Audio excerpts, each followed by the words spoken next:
All right, guys. Looks like we are live here on All Minus One. Good to go. Make sure things are streaming elsewhere as it takes a minute to boot up everywhere. Waiting on the old rumbles, but it'll be here in a minute. So today, guys, is TV Turkey Tuesday, and we're going to talk about being careful not to sell your soul to your idols right after the intro here.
Welcome, everyone. This is All Minus One, and my name is Bill. Sorry, the intro is too long for you, Spook. I don't know. I could change it maybe eventually. I don't know. I was on a strike when I put that together. I actually was on two strikes trying to wait out so I wouldn't get a third. And that's what happened last week. I was on a strike once again for a video that was a year and a half old. I was rather annoyed by it, but I did re upload it to Rumble. It was already over there. And speaking of which, that is, a perfect time for me to tell you that you need to go to Rumble and sub there because that may happen again if I get another strike right now, as I have this permanent warning and one strike and probably one to come up. Um, I'm, you know, not going to be able to stream on YouTube. So go to the other places, especially Rumble. Rumble is building. Rumble is going to defeat YouTube. Rumble will be all where all the good thinkers and ideas and the real news and all the fun conspiracy stuff and everything else that is good about the free exchange of ideas is at. So go there. Of course, there is the Entropy and the DLive. You guys, there are links in the description as well as ways to donate if you wish, um, which is pretty easy to do on Entropy. I haven't gotten anything from Rumble, so I haven't tried to ever donate on Rumble, so I don't know how difficult it might be. But in any case, how y'all doing? Sorry about the strike thing. Out of my control. Quite annoyed by it because I've been planning to do this stream for 2 weeks on Sunday, and last week I couldn't do it because, well, magically the strike took 8 days, and then the Sunday before is when I got the strike. So, but whatever. We'll do it this Sunday if I'm not struck again by then. And if I am, then I guess you'll have to go over to Rumble to watch it. Because that's what we're gonna do. We're gonna keep on keeping on. Uh,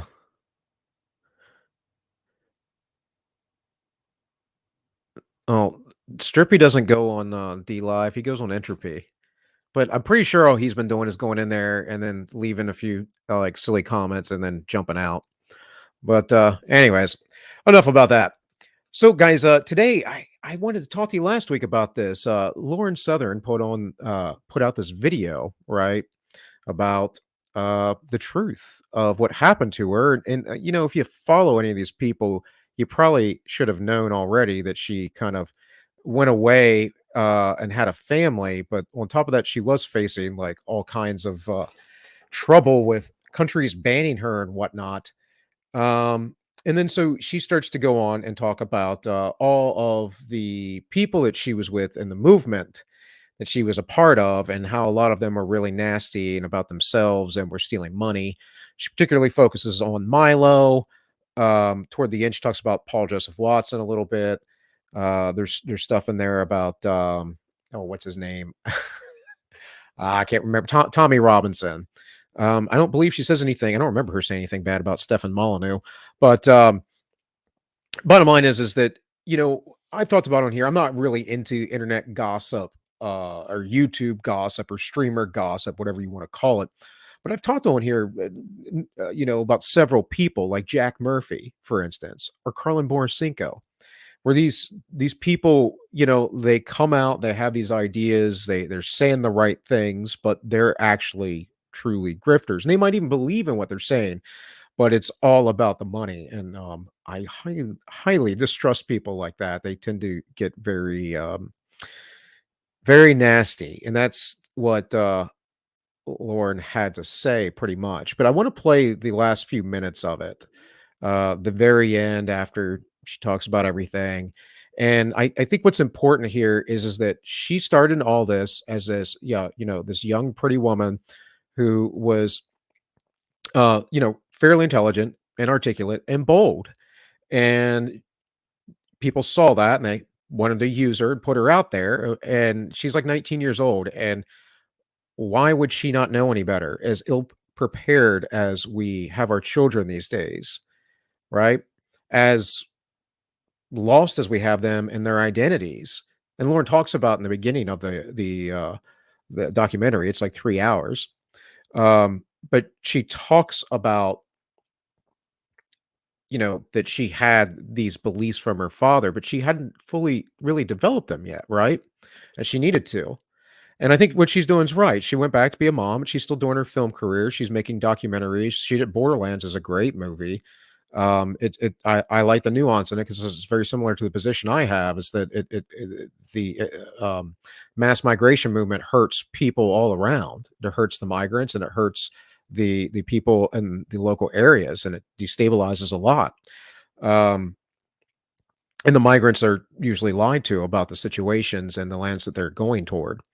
Not to mention all the crime and sex trafficking and all those things that happen around it as well. Drug mules, all those things. But it literally is. It's in a lot of ways it covers human trafficking, because a lot of it is human trafficking. Some people actually do go on their own, but it covers the really dark aspects of human trafficking. But like I said, she hasn't really learned herself yet. She hasn't really fully developed, and she hasn't delved into deeper thought or understanding of the world. And I think it's a good thing that she pulled herself out of that. I think it's a good thing that she's got her head wrapped around a little bit more. Hunter Avalon comes to mind in a seemingly similar move, but he went to the left like a weirdo, and then basically said all kinds of people were like alt right and Nazis, and like he said, like Lauren Chen was a Nazi, and I know Lauren. Um, you know, my my wife's best friend is, and I knew Lauren before that, but my wife's best friend is like worked hand in hand with Lauren for a while. So you know, she's a sweetheart. She really is. She's like super nice. Um, and I've never met Matt Christensen in person, but he's a super good guy. He's a super nice guy. You can tell. I've talked to him plenty of times one on one though, or with Rebecca there. But either way, you can tell who's the genuine people. But you always have to keep your eyes out. And when you're young, it's easy to be manipulated by your idols, right? And you could lose your soul. And I think what happened here with her is that she actually gained her soul. She earned it. And maybe you guys hate her, maybe you guys disagree, but that's the way that I see it. And so, without further ado, I'm going to play this last maybe 5 minutes of the documentary here. Okay, I'll be honest with you all. Half of this is for selfish reasons. I don't even know if I'd say selfish. I just want to tell my side of the story. I just finally want people to hear my side because I've stayed silent for so long. And I have so much to tell, and this is only 1% of it, if that. And then the other half is genuinely for you. You deserve to hear all of this. You deserve to hear the truth of what was going on behind the scenes. And my loyalty to this movement, not wanting to expose these people that so many people look up to, not wanting to talk about the truth of conservatism because we've got the left to go after. We've got all this insane progressivism to go after. We can't be infighting. What happened is that by ignoring the problems in my own side to try to protect it, I just allowed a lot of toxicity to corrode it from the inside. And it collapsed anyways. It collapsed anyways, and deservingly so. Be nice, anti-commie. I can't sit here and pretend like the larger half of what happened to the dissident right wasn't entirely their own fault. You can't fix. She did allude that she did some bad things. So, but I the reason why I bring this up too is because I don't know how many times I've told you guys, because I've been around these people. I'm never been anybody famous, or I'm not trying to make myself that way. I just want to say my piece, and I hope to affect the world for the better. And yeah, I mean, it's just crazy stuff, man. People who work for the NGOs, the think tanks, like the liberty movement, especially. It'll have a lot of people that espouse like high moral values, but they're all doing coke and drinking all the time, and I mean, you're young, you're going to probably have fun. That's part of our society, but it's you know it's more like sex, drugs, and rock and roll than people realize. And so when that scales up to these people being in office and how corrupt the swamp is, you have to understand that. So that's really kind of the bigger point here. But I do think Lauren learned a good lesson, and I don't know. I mean, again, say whatever you want, Andy Commie. Anything if you don't admit to yourself that you had fault. You can't. The selfishness, the ego, the cult of personality. Believing people just because they were big and famous and leaders of the movement. That was what was our downfall. That was the downfall of the dissident right.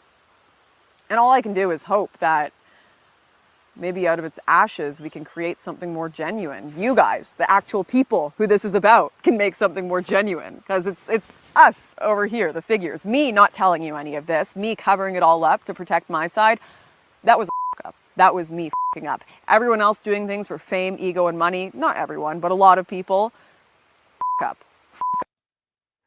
Yeah. And see that she just owned up. Yeah. By covering this up, I did wrong. And you did. I I don't suffer that kind of stuff. I mean, it reminds me of both Adam Krigler and Mikey Harlow talking about Carlin because she went way out in left field, but you could see that coming, and I could see that coming as I watched her rise up. I would have to get away from her videos for a while because she would just get so cringy with the I don't know, the bickering she always induced. I should say the gossip that always ensued. Um, Jack Murphy's an odd one, right? But I think in the end, that it appears that that guy is just about prestige and money and stuff. So again, it where does your heart lie in all this? And whatever you think of Lauren before, I'd watch this, and she brought receipts. I can tell you that. Ups that no one wanted to acknowledge, no one wanted to talk about. We on the right talk all day about the problems with the corporate media, and we're right. There are problems. They are silencing people, covering up stories, lying about facts. They've got all sorts of nefarious figures funding their journalism, all sorts of nefarious figures reporting the news that have all of this horrible stuff about them covered up. And we're right to talk about that. But how can we claim to be any better when we have the same sort of stuff happening on our own side, and have for years? One of the things that Paul Joseph Watson tweeted when I came back was, Lauren has one chance to bend the knee to me, or I'm going to expose everything on her. I never bent the knee to him, and he never exposed anything on me, but I've certainly had those threats made before and been more serious. And I've certainly, even if they didn't have anything on me, they'd just publish lies like Milo did, right? To be honest, behind the scenes in the dissident right, it felt a lot like one big Mexican standoff. Everyone holding blackmail on each other, saying, if you don't support me, no matter what I do, no matter how much money I steal or what I do wrong, well, I got this blackmail gun on you. Now, I've talked about this before too. This is how they do it. This is how all of Washington works. Um, uh, who, man, Madison Cawthorn. Guys, I've been up since like 4 a.m., so I might stumble here a little bit. But Madison Cawthorn talked about this with John Lovell. He was talking about being invited to sex parties and yada yada yada. We know that these people are involved in all kinds of things. Again, go look at the boys on the tracks in Arkansas that Bill Clinton helped seemingly directly cover up, and the FBI won't release the documents because they're redacted, most of them with their involvement, and the numerous people that were murdered around that, or Boys Town, or Jeffrey Epstein, or I don't know, the the Finders. Like, those are just some. Go look into what Ted Gunderson was talking about. Some of the things.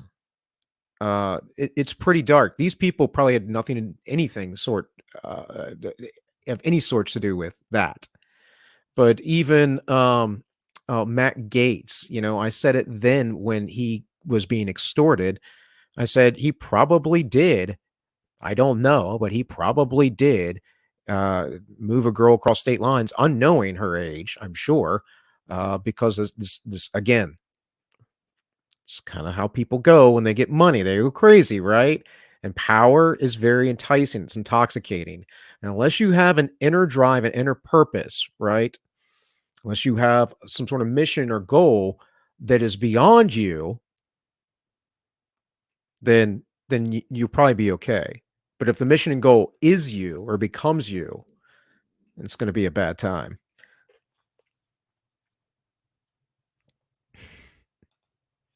You did cocaine with me this day. You saw a hooker with me that day. You did, like, everyone's just got blackmail guns on each other saying, you better stick to the script or else. And there's no way that anyone can be honest in that environment.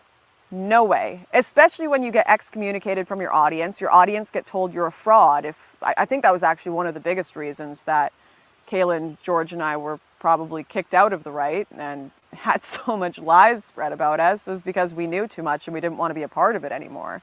We didn't want to talk to anyone anymore. We didn't want to be involved. We just wanted to do our own thing, and we knew too much. Again, a reflection of the small scale. Larger scale, I mean, I don't know. Didn't somebody recently commit suicide by shooting themselves in the chest while hanging? And if you're not going to be a part of it, if you try to walk away from the Mexican standoff, well, everyone's going to turn their guns to you and shoot you, right? And you're not going to have an audience. You're not going to have people to... Everyone's going to look and be like, why are all of these wonderful figures that do nothing wrong and have nothing wrong with them, why do they all hate you? Why do they all hate you, right? But yeah, I'm glad that I had to quit for a bit. Looking back, as much as it was hard, it was good to be back in the real world, and I'm far more connected to the real world now than I was before, and that's important because I can actually ground myself. There's far too little grounding involved in being a public figure and a political figure, and it's all... people lose themselves. These people and these figures you watch, they aren't perfect people. I'm not a perfect person. And you never want to disappoint your audience. You never want them to look at you and think, like, I believed in you. I believed that you were like this hero, like so many people have disappointed me. But I think that was the mistake from the start, was trying to be heroes instead of just being people that are confused and broken in this world as well, and trying to make sense of it all and just being honest. And hopefully... A moral center, a core, a place to start, a foundation, if you would. And that's kind of what we've lost. And of course, there are extremes on both ends. And so this isn't isolated to a political party, because this is human nature. And of course, I will always come back to the basic axiom of might makes right. Are you saying that your morals are better? I can appreciate that. Let's figure out if they are. Do you have to kill me because they're so much better? Well, maybe they're not then. Because maybe I don't accept them. That's a problem, right? In my faith, there is none of that. It doesn't exist. Although there's an article later, if we get to it, that talks about that. Says something really crazy about Tertullian. But anyways,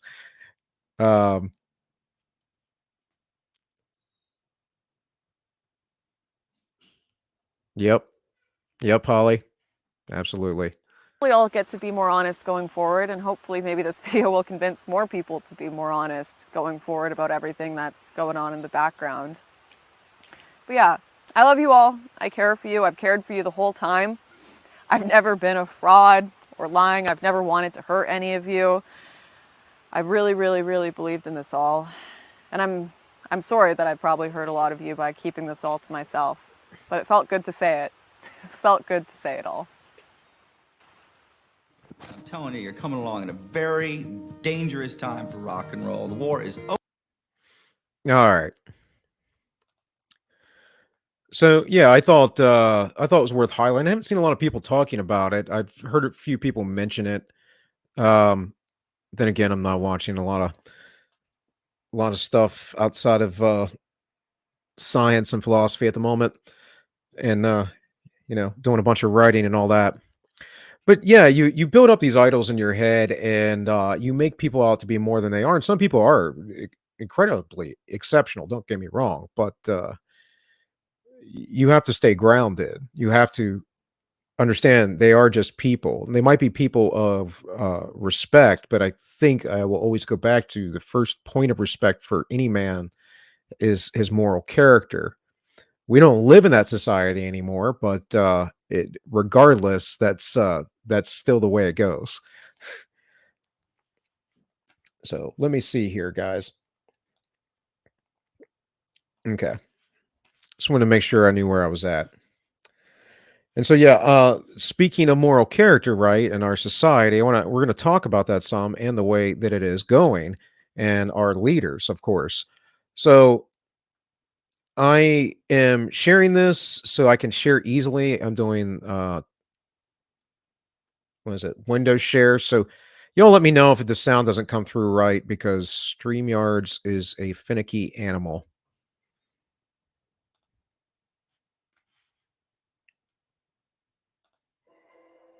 In Massachusetts right now, those crisis pregnancy centers that are there to fool people who are looking for pregnancy termination help outnumber true abortion clinics by 3 to 1. We need to shut them down here in Massachusetts, and we need to shut them down all around. You should not be able to torture a pregnant person like that. Stop it. Get some help.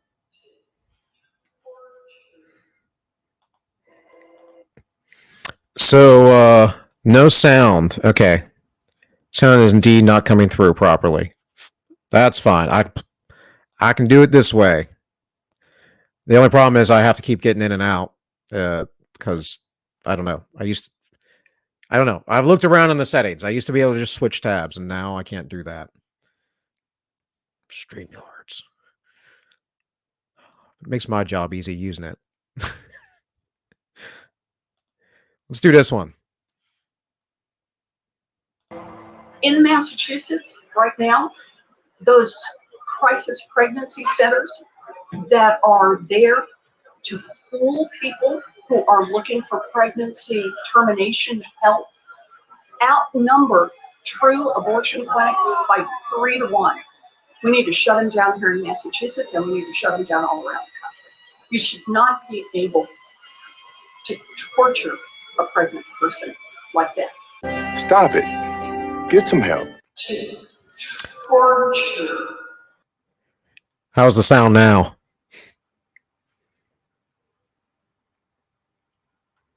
It's really low. Okay. What's this? That's a good one, yeah. Why is autoplay on? In Well, I don't know if you heard this from Elizabeth Warren, but she's basically arguing. You can go look at John Talk's channel, whatever. He's one of the guys that does a lot of short clips that we use for the Ends Justify the Memes. She's sitting there talking about how the abortion clinics are outnumbered by the pregnancy crisis intervention clinics. And how dare they talk these women out of murdering their babies. That's what she's talking about.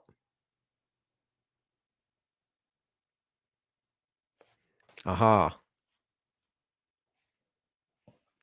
Yeah, right. Poor tortured pregnant people. All right, let's do this way. Oh, wait, that's not right. And then we had this as well. And give me a second here since StreamYard's going to make my job more difficult. Oh, it's not the right one.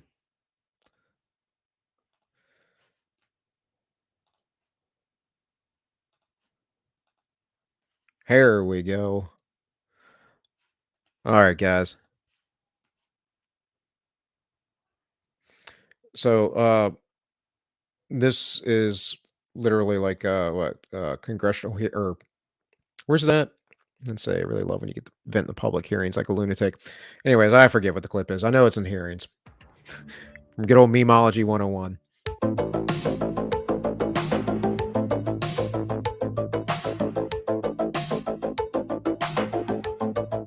I assume you agree with infanticide, the killing of a child, a perfectly healthy child at birth.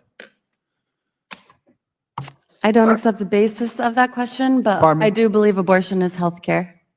I'm talking about, do you agree? I know, I get that, but do you agree? I mean, do you support infanticide, killing a child after he's born? I do not agree with the basis of that question, What's but the I basis? do believe that abortion is healthcare. Okay, so I'll take that as a yes.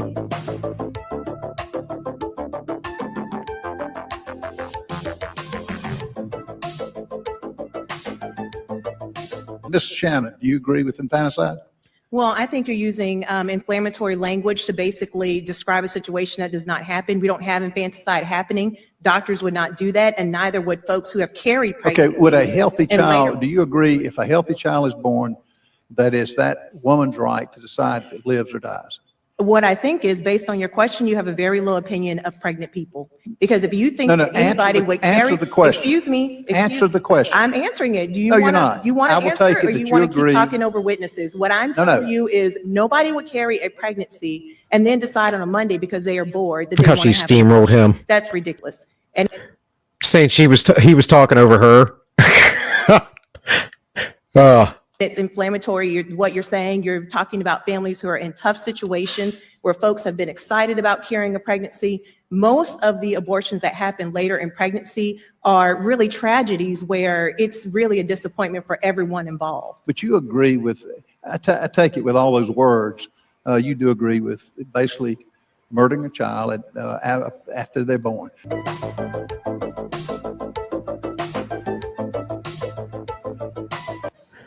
All right, so that's enough of that. Yeah, and she's like, "Well, the basis of your question is just ridiculous." No, it's not ridiculous. Does anybody remember this guy? Does anybody know anything about this guy? And as far as that pregnancy shelter intervention, seems like they actually help people out instead of murdering babies. And the sickness of this, that women who give birth, I don't really like it when people say they give life. They bring life forth. They don't give life, because it takes a man and a woman to do that. But it still takes a man to protect the woman and do a lot of things for your wife while she's pregnant, because pregnancy's not easy. And the woman carries that and brings it forth, and it's your job to protect and lead them as a man and to love them. And these people, they want to destroy the family completely. They want to eradicate these children before they're even born. And then you just want to be left alone, and they'll call you a racist when this issue's kind of kept the black population capped where it's at for a long time. I mean, further on this, I know that they all are Malthusians and believe that the world is coming to an end soon. We're going to talk about that here in a little bit. But they're actually making themselves extinct. They're causing themselves to be decimated to the point where the future, whatever future may lie ahead, will be conservative. And I don't know if we'll have time, but I might show some Professor Dutton videos, the Jolly Heretic from YouTube. But I got his most recent book, and it's all about that. It's all about conservative leanings, liberal leanings, and the reestablishment of balance. I guess the biggest question is, are we really going to get there? Are we really going to hit that before everything falls apart? Or how much are we going to have to rebuild? Or is the Lord Christ going to return? I mean, that's my prediction, but could be wrong on that one. So anyways, I thought with that we would talk about the people who are pushing this narrative in totality, because they have built up a false god and a false idol as well, right? They've built up this thing of technocracy as being good, as centralization as being good, as basically appealing to authorities and being weak and servile as to being good. And so we have so many broken people who have no real true identity going on, right? They don't really know themselves, their history. They don't have anything to hold on to. They come from these fractured, broken families, and they never look inward at the inner man. They never look inside. They never try to develop themselves. They just constantly see the external. And I don't know if you guys know this, but you can be programmed by sound waves, different things. Television screens actually puts you into, I think, delta wave state, or you're at least not an alpha wave state anymore, because you're not really thinking, you're not engaged, so you're just absorbing the thing in. And this all goes back to my idea, that we're living in a synthetic society, and all societies, to some degree, you could say, have some form of synthesis, but ours is truly fake. It's truly simulacra, where we don't even have any connection to what we believe we're talking about. It's quite odd. And then if you are informed, if you are a learned person and you've studied a lot of things, you're called a conspiracy theorist, or you're like, nah. People will just say, nah, that's not real. That's not real. That didn't happen. It's like the dumb people that are dumb, like really dumb, like the short bus kids in school, who are like, everybody knows that's not true. They're like, I don't know, or just maybe they're not that dumb. Maybe they're not short bus dumb, but people, they're so sure of themselves. Sometimes the stupider they are. And of course, we have the midwits, which that's a problem too. But they're all driving this. And they're all driving this from a position of like Nietzsche's last man, who was the man who was, because there was no God anymore, because there was no inner man to even look at, everything was going to be external. Nietzsche, this isn't Nietzsche saying that per se, that's me saying that. But the death of Christ, of God, in man's eye had to be replaced with something. So Nietzsche posited the Uberman, a new sort of Christ. And this, again, is something that the New Age has preached. And, of course, the Bible talks about that as well. But that this is to come, that we're coming into a new period, and the New Age is the age of Aquarius. Historians will probably look back and say that man's going into a certain age right now, and it's probably, unfortunately, going to be, a technocratic global oligarchy that is quite miserable. But I would hope that it does not come to fruition, or at least is delayed for some time. But all this is because these people are addicted to wealth and comfort and material things. And that's really what I mean by wealth, not necessarily, abundance of wealth, but material things, luxuries that no man has ever had before, and technology. And so this really represents the synthesized man, right? The person that's totally bought into the system. So I kind of want to paint that picture for you. And then I just want to show you the stuff that, Dave Rubin talked about it. And I don't catch everything Rubin puts out, watch him every day, but he's really been on fire with this stuff lately. So we'll play some of him. And he is the main driver of this new world order that these people want to put in. Now, I'm not being a conspiracy theorist when I say it. We are going to show you plenty of video of them talking about their new world order. And of course, they want to bring us a new world order because, the planet's going to explode because of climate change. And there's an awful lot of you people sharing misinformation. To limit global warming, you are demanding to halt to coal, oil, and gas exploration, to the development and to the financing of this exploration. As well, you are asking firms to replace any corporate board directors who is unwilling to transition to cleaner energy sources. You are championing an open internet and a 2 trillion digital access plan to bring the world online and prevent internet shutdowns.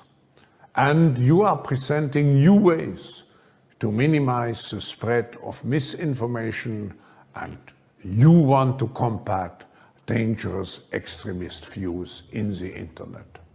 Okay, so Klaus Schwab right there is talking to world leaders and he's talking to corporate leaders about what they have to do related to climate change and misinformation. Now, you might say, but wait a minute, I elect leaders in my country. Countries are supposed to be sovereign. What is it that this guy has over these people? Who is he? And what right does he have to be telling world leaders what they have to do related to climate change or misinformation or anything else? Of course, what's interesting there were 2 lines that really struck at me there. He says that they should replace corporate leaders. That was the phrase he used, replace corporate leaders who basically won't play along with their climate change agenda. Again, who is he? What? That, by the way, is exactly what the Nazis did in Germany when the companies didn't play along with their agendas.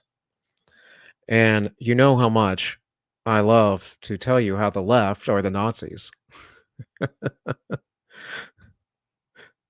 is the World Economic Forum? Why would it have the right to tell a company what policies that company should have? But they have their tentacles sort of in everything.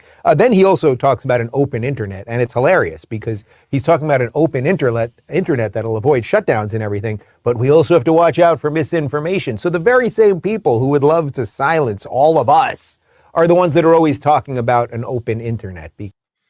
It's about gatekeeping and the illusion of an open internet and the illusion of knowledge.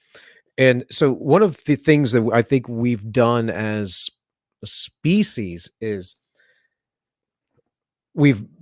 part of it's been because of resources and time, but part of it has been because of power and control. We've not been able to proliferate knowledge well throughout time until very recently. But as soon as that happened, the revolution of the printing press happened, and as soon as that became available, then speech was immediately being shut down, as well as the printing press. There's always a battle and control for information. James Lindsay posits that we're about to enter a second enlightenment, and that's going to be, instead of the enlightenment that was the liberation of man, the serf or the slave, the peasant, from the Lord to being able to be his own master, that will enter a information enlightenment. Because even now, you can't just go to a lot of universities. You can go and sit in on lectures and stuff, mind you, but you can't just go and have access to all the privileges that a university provides. It is a house that stores information and guards and holds its secrets to some degree. Like, there's a huge difference between looking often online and research and then being able to find, let's say you're looking at anatomy stuff online versus having the tools and access to things in universities, especially models, or doing dissections, right? So again, part of it is purposeful, but part of it's baked in. Part of it's just the nature of the world we live in. But it's always a battle of control. And again, we're entering some new phase of man. So again, it could be the second enlightenment, as Lindsay says, or it could be this, this truly great reset. Because irony is truly dead. But this is a guy who has extremely powerful friends in all parts of government all over the world. So this is going to shift us a little bit to what's going on in the Netherlands right now. Schwab is a big fan of Dutch Prime Minister Mark Rutte. He says he's his favorite world leader, and there's a lot of weird stuff happening in the Netherlands right now. Take a look. Where do you find still such a prime minister in the world? You find it in the Netherlands, and it's Mark Rutte. We should not underestimate the significant role the Netherlands is playing on the international scene. You are one of the big donors. You are at the forefront in terms of cyber security, of food security, water, gender, and so on. I was told by an authoritative source, you are also probably the best looking prime minister in Europe. You are a compass man, someone who has clear values, who follows his values, so you are a real statesman.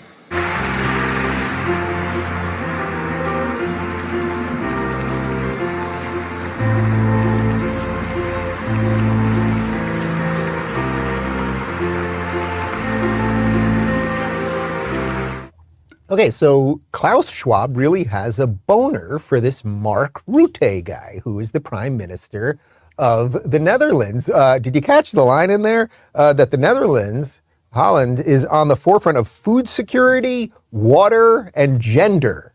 Do you? Priorities, people, priorities.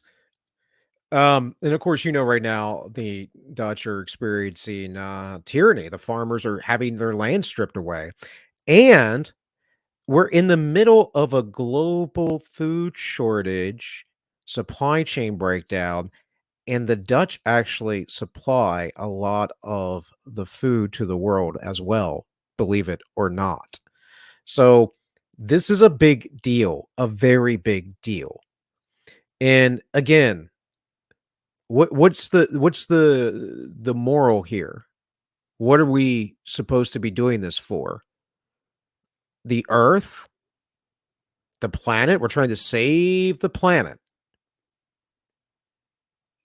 Well, I don't know. Is that worth taking these farmers' land and stripping away their industries and also probably causing even more famine and starvation? You see how they combine these things? The Netherlands is on the forefront of gender. What does that mean?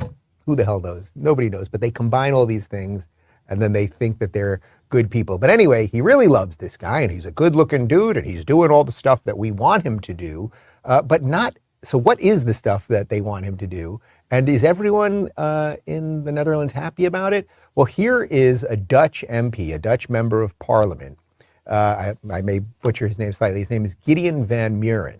And he's exposing in parliament Mark Rutte for his relationship with Klaus Schwab and how that is ushering the Great Reset into the Netherlands right now. Is de heer Klaus Schwab, oprichter en voorzitter van het World Economic Forum. En hij heeft ook een boek geschreven met als pakkende titel COVID-19, The Great Reset. If you hadn't seen this, this is good, by the way. En mijn vraag aan de demissionair minister-president is: hoe beoordeelt hij de inhoud van dit boek? De minister-president. Ik ken het boek niet, voorzitter. Maar ik zou de heer Vermeijeren willen adviseren om niet al te veel in al die conspiracy-theorieën. Ik kijk ze ook allemaal op YouTube. Ik vind het altijd fascinerend hoe dan uitgelegd wordt dat 9/11 niet heeft plaats. Come right now to All Minus One, right here on YouTube, Rumble, DLive en Entropy. Gevonden of dat het allemaal anders zit. Ontzettend knap in elkaar gezet. Maar het is meestal wat het is, een conspiracy-theorie. Het verbaast mij dat die eerste vraag direct wordt beantwoord met een leugen. Ik heb namelijk een brief in mijn hand, die dateert van 26 november 2020. En dat is een brief van de heer Rutte aan de heer Klaus Schwab, waarin hij de heer Schwab bedankt voor het toezenden van zijn boek. En dit noemt een hoopvolle analyse voor een betere toekomst. Zou de heer Rutte nog even kunnen graven in zijn geheugen? Het is nog geen half jaar geleden, dus ik weet niet hoe lang uw herinneringen actief blijven. Maar waarschijnlijk is dit nog wel ergens op te graven. En mijn eerste vraag opnieuw te beantwoorden en nu eerlijk, alstublieft. Nou, het eerlijke antwoord is dat dat een nette brief is. Waarin je helaas niet alle boeken die je toegestuurd krijgt van kaft tot kaft kunt lezen, maar wel degene die je toestuurt. Okay, so this is a rather extraordinary exchange, and I know we don't talk about the Netherlands that much on this country. Actually, I love the Netherlands. I've been about 4 or 5 times. I have family in the Netherlands. I love Amsterdam as a city. It's a wonderful country. But there's something really interesting here. So here you have a young member of parliament basically saying to the prime minister, you're a sellout. There is this other organization that has nothing to do, or should have nothing to do, with how we are governed. And you seem to be very much in bed with this guy, Klaus Schwab, in the World Economic Forum. And you've responded via a letter to say how influential this book is sort of on your thinking. Well, Gideon continues to go after Rutte. Dus eigenlijk dat hij niet heeft gelogen tegen mij, maar tegen de heer Klaus Schwab. Maar laat ik dan hier direct alsnog de vraag stellen. De heer Klaus Schwab die pleit in zijn boek voor het resetten van onze wereld. Om onze nationale parlementaire democratie te vervangen door een globale technocratie. Hij pleit ervoor dat er een einde komt aan privébezit. En de heer Rutte is er kennelijk niet eens van bewust dat hij dit een hoopvolle boodschap voor een betere toekomst heeft genoemd. Hoe is het mogelijk dat de heer Rutte een waardeoordeel hecht aan een boek met een neocommunistische boodschap, terwijl hij dat boek niet eens gelezen heeft? Dank u wel. Okay, so this really is something. I know this is a little off the beaten path for what we normally do here, but this really is something, and I think you'll see why in the next clip. That this great reset that seems to be happening, the upheaval that seems to be happening, the inept world leaders who seem to be destroying things and reversing all of the known world and unearthing all of this stuff that we had put to bed, there's a reason for it. It is because of this great reset through the World Economic Forum and this Klaus Schwab guy. This is not like some crazy conspiracy.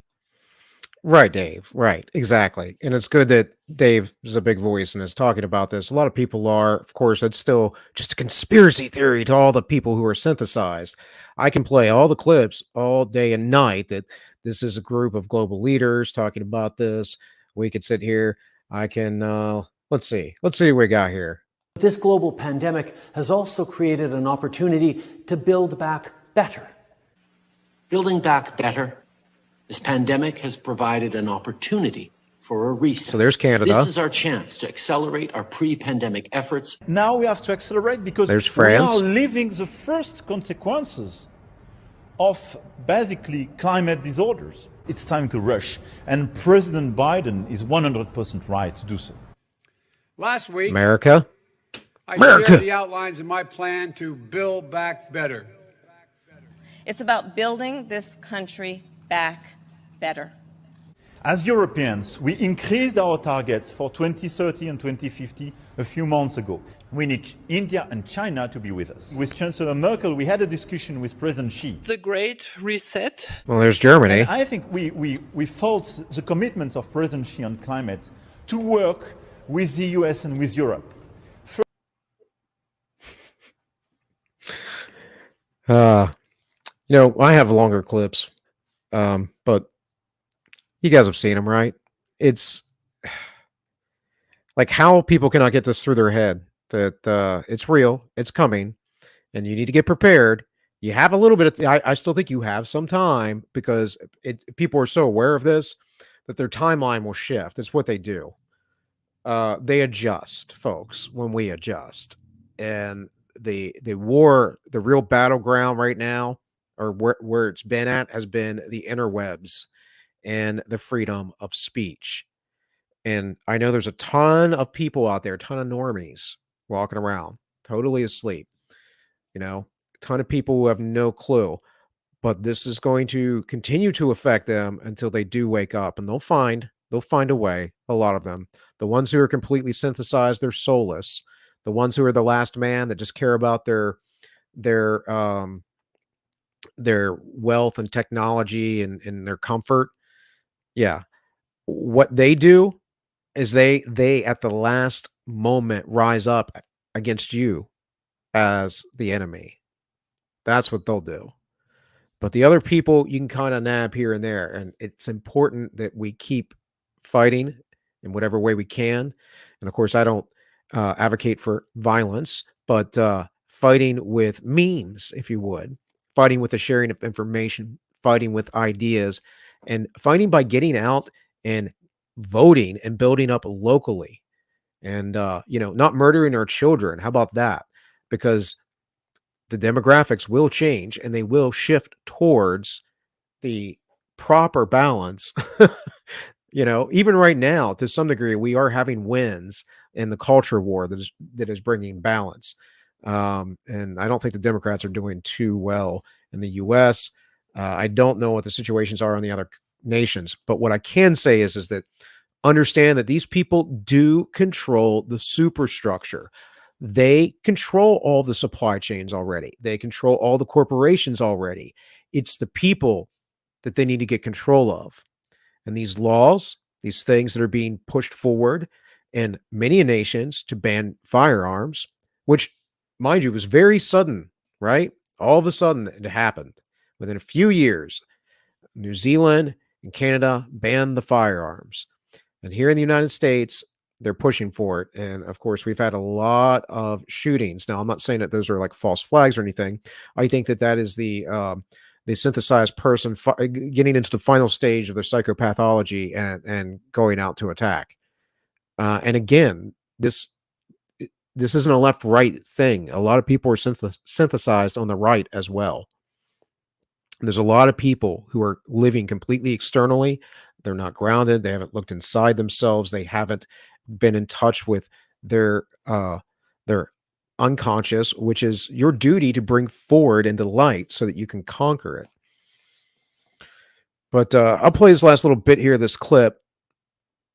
And I want to show you another little clip from the same video. Stuff. It is now becoming law in the Netherlands. So this brings us to what is happening right now. There is a massive countrywide protest happening in the Netherlands right now because Dutch farmers have had it with the policies of Mark Rutte, who is the prime minister, who is putting in all of these policies that are harming the energy sector and making the farmers' lives much more difficult, causing the prices of food to go up, et cetera, et cetera. This is very similar to what we had happen in Canada not too long ago. Here's some video about what's going on with the Dutch farmers. And in the Netherlands, farmers are staging nationwide protests after government's decision to cut down on its emissions of nitrogen oxide. Okay, I didn't think I had enough in there. I thought I clipped it sooner than that, but oh well. And so later on, Dave talks about Robert Malone and what he is now saying in testimony. Are these conspiracy theorists that the CEO of Pfizer and the head of the World Economic are talking about? Well, it's people like Dr. Robert Malone, who actually owns more patents on the mRNA technology than anyone. He was basically the founder of mRNA technology. And of course, you guys remember Dr. Robert Malone because he went on Joe Rogan to say that this vaccine was completely out of control and that these organizations are evil, et cetera, et cetera. And then what happened? Well, the episode got taken down. He got kicked off Twitter. For 3 days, everyone ran around saying Joe Rogan. Speaking of which, guys, if you haven't already, go over to the Rumble and subscribe. Links are in the descriptions. Please do that. If I get another strike on YouTube, then I'm going to have to take a break until everything clears on YouTube. I am going to keep producing content because the content I'm producing is very much related to the book that I'm writing, and it is helping me get this all pulled together and collecting my thoughts.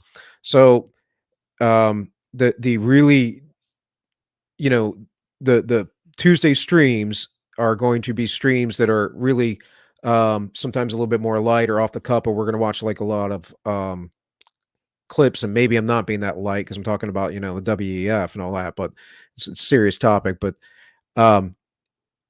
and then Thursdays, I'm going to talk more theology focused. And then on Sundays in the siesta stream, 3 p.m., I should be talking about the very much more philosophical, epistemological ideas behind the synthetic society. And I have a really good one that I've been wanting to do for 2 freaking weeks. Anyways, I do, though. I have a really, really good stream put together that I'm hoping it's good now that it's been 2 weeks. Because, when I put this show together, I think about how everything fits and what I'm going to talk about, but I don't write anything down. So it's best when it's fresh in my mind.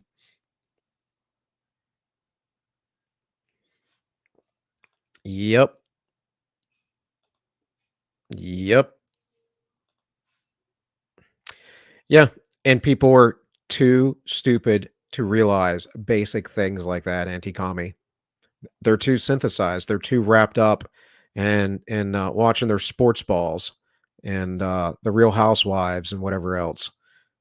Was racist. Well, Dr. Robert Malone just testified to the Texas Senate about the Great Reset and what these people are doing. This is just a couple days ago.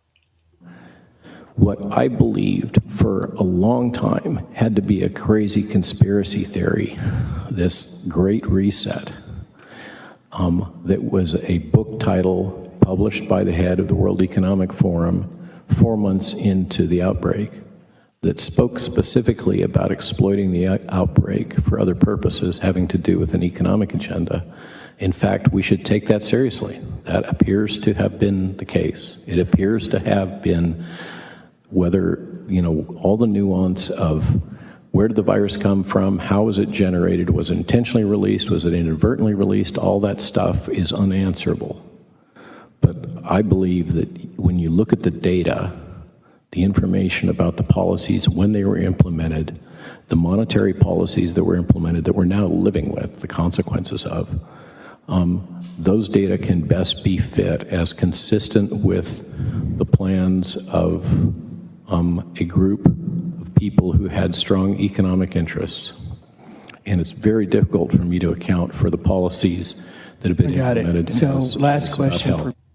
Okay, so there's the guy who basically invented the mRNA technology. There's the guy who went on Joe Rogan just to express his views about the vaccines and mandates and everything else. He was kicked off Twitter. You all remember this. He was kicked off Twitter. And then remember we had that week where everyone was talking about deplatforming Joe Rogan and Spotify was going to get rid of him and people were talking about how he's racist and needs to be censored. And then magically out of nowhere, this video of him saying the N-word appeared, even though he wasn't saying it in a pejorative way. You could see how the machine operates. Does Robert Malone strike you as an alarmist or a conspiracy theorist or anything else? Or is he laying out, he's going, boy, guys, there's this book by this guy. And in the book, they talk about how we're going to do this great reset. And we can very obviously see how that is connected to COVID. And he speaks in a very, very calm manner.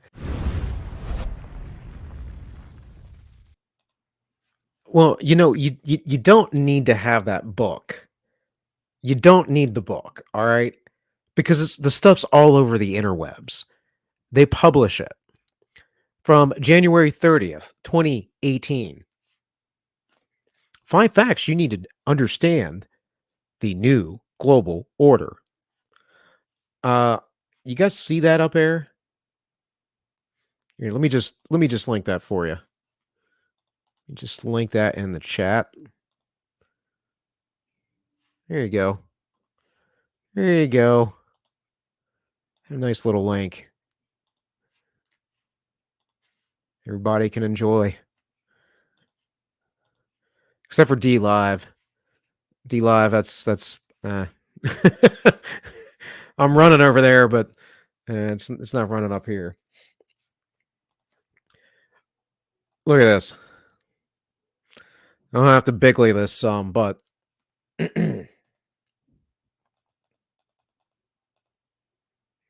here we go.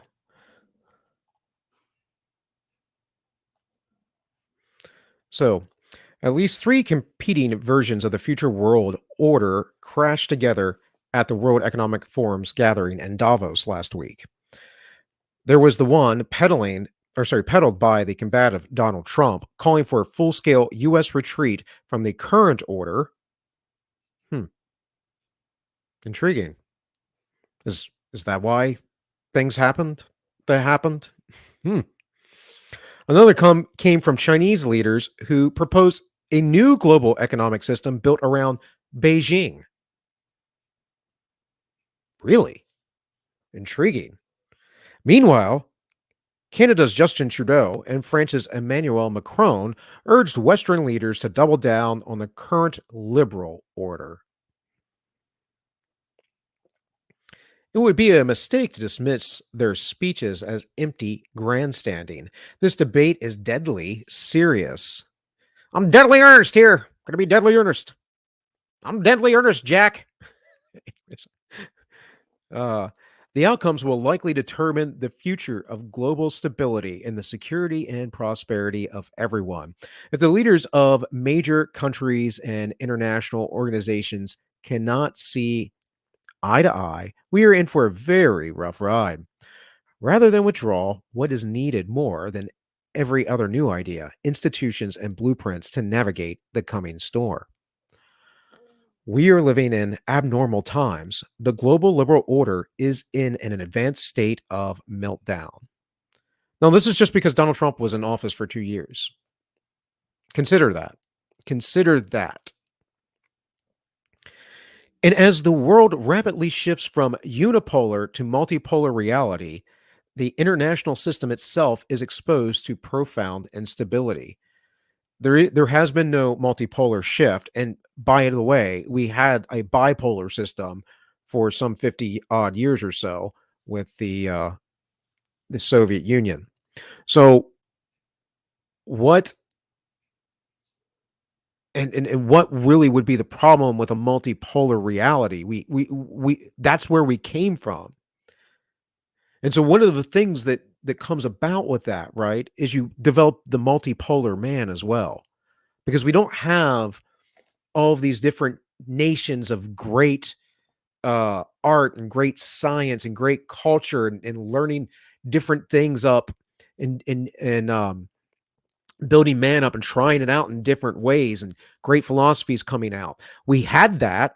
We had that during the Enlightenment, during that age of the printing press, during that freedom of man, and in the early stages of the free market laissez-faire style system of the classical liberal world.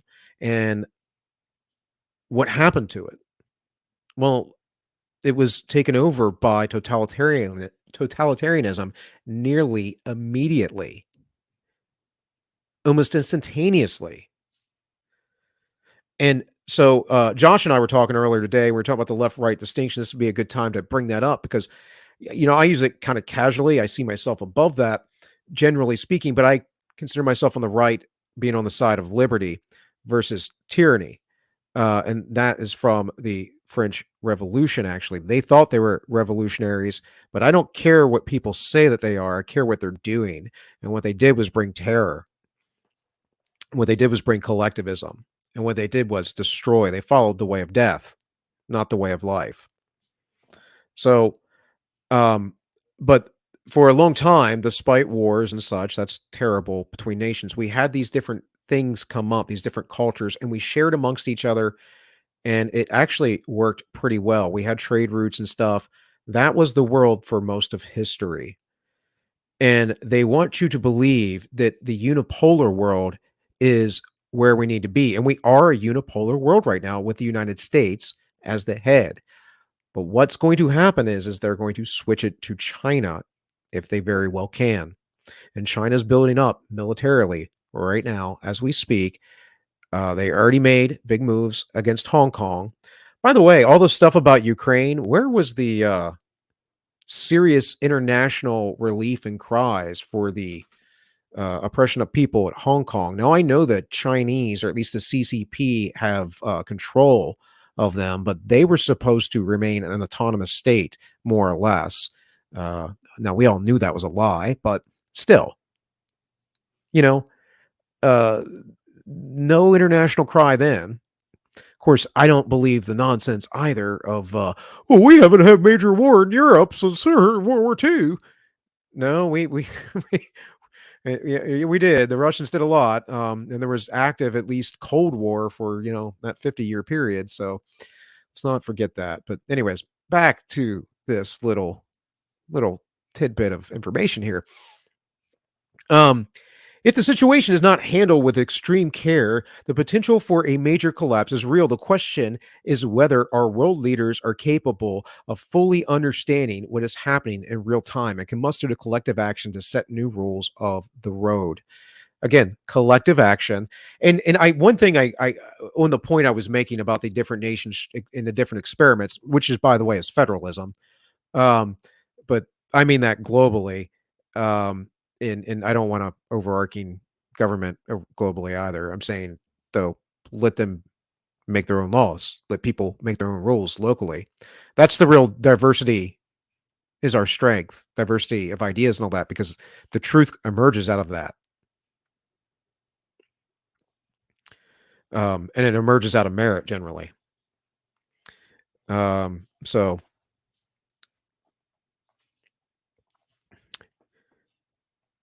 okay, let's keep going. The old global liberal order served as a bedrock of peace and stability since 1945. It was purposefully designed by the U.S. and its Western allies to prevent armed conflict and the economic nationalism that gave rise to it. It is composed of the United Nations, the International Monetary Fund, and World Bank, the World Trade Organization, the North Atlantic Treaty Organization, the G20, and the thicket of treaties and agreements. While experiencing its ups and downs, it set the rules for the stable, positive sum game. So, Holly, earlier you said something about WEF being part of the UN. They always have been. It's always been tied in. This is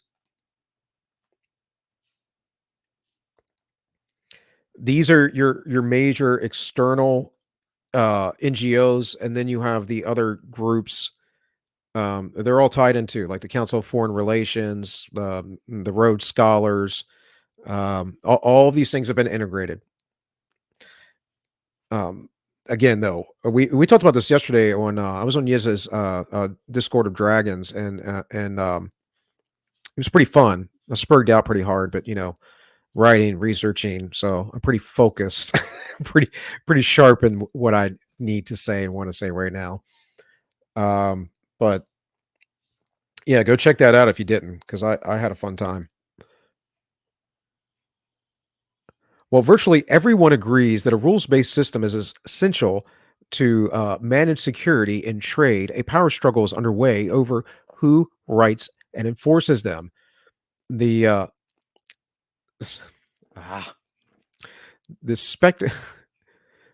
spectacle rises of China over the past 2 decades, and the relative decline of the U.S. meant that sparks are bound to fly. Yet most Westerners are only dimly aware of what's occurring since the rug was so quickly pulled out from under them. The potential for catastrophic miscalculations include U.S. trade actions against China are rising, with potentially devastating cascading effects to the global economy. No. I should have brought up Peter Zion, but you guys can go check him out. He just released a book about the global collapse. This global interconnected web of not manufacturing and being self-sufficient, that's not good. And it's almost like they, again, engineered this because they have a certain task in mind, and they believe that the world is overpopulated, or at least want you to believe that. To get to grips with the is that supposed to be systemic shifts taking place? Systemic? Sesamic? Consider these 5 facts. China is in the process of surpassing the U.S. economically. By one measure, 35% of the world growth from 2017 to 2019 will come from China, 18% from the U.S., 9% from India, and 8% from Europe. By 2050, the 5 largest global economies are most likely to be China, India, the U.S., Brazil, and Indonesia. Is the West even remotely prepared for this kind of world? Here's a little chart.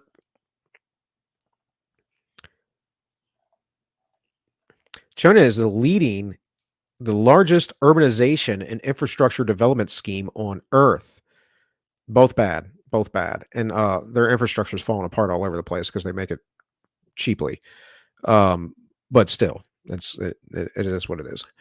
Already in its 5th year, the $900 billion One Belt and One Road project includes new roads, shipping lanes, and building projects stretching for over 65 countries. Or sorry, no, that's countries, yeah. The idea is to literally rewire global trade from China throughout Asia and the Middle East. Africa, and Europe. While details are hazy about the initiative, is being financed by the Chinese state banks with a modest strategic contribution by a new Chinese-backed Asian infrastructure investment bank in partnership with other institutions. All of those started by Westerners and these NGOs that were Westerners propped up, taught them how to do it. Just more fiat. And, it's all Ponzi scheme, but whatever. If you have the guns, then you can tell people that your money's worth something.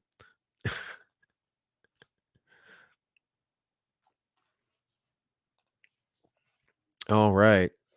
Just check the chats real quick. All right, guys. China's set to become a global greenhouse power. I don't believe it. China signaled its intentions to take the lead on climate change reduction after signing the 2015 Paris Climate Agreement. Oh my, sure. Sure, they're going to do that. Nobody cares, but again, the climate thing is all smokescreen. All smokescreen. By 2025, most new cars in China will be fully electric vehicles. China is aggressively cutting coal usage. Already over 60% of high-speed rail in the world is in China, 10 times the length in Japan, for example. China also recently committed to achieving blue skies in all of its major cities within 3 years. The changes are already being felt. Beijing's air is 30% cleaner this winter than last winter. Yeah, I mean, maybe. They're just going to put their waste elsewhere, probably other nations' lands. China is also setting the global pace on digital economy, including cashless payments. That sounds grand. Let's make all of our money digital so you can be taken away at any moment, right? In major cities, up to 90% of all commercial and retail transactions in convenience stores and cafes are occurring through Alipay and WeChat. E-commerce delivery in large Chinese cities through Alibaba is currently oh my goodness, this article is terrible. Jeez, is currently the fastest in the world. One company, Alibaba, racked up, you just mentioned Alibaba, sales of 25 billion in just one day, dwarfing the returns of so-called Black Friday and Cyber Monday in the US. Yeah, and it's not like the majority of our transactions aren't digital. At least anyone generally who I would say isn't working very, very blue-collar jobs where you're getting cash on the regular. Chinese universities are also vaulting to the top of the international rankings. Two schools, Peking University and Tsinghua University, leapfrogged from well below the top 200 to the top 30 within 5 years. And they're not teaching their people woke stuff. They're teaching proper masculinity and whatever else. And again, they're doing all that stuff on purpose. So anyways, there's more to this article, but I don't need to go on with it forever. Oh, man. Lovely, lovely times. And so, let's see. I got a screen share, but I got to do the tab.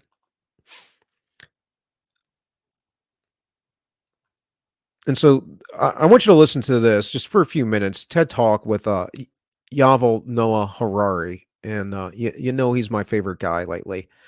Yuval says some things. We're going to talk about why he says them and all that other stuff.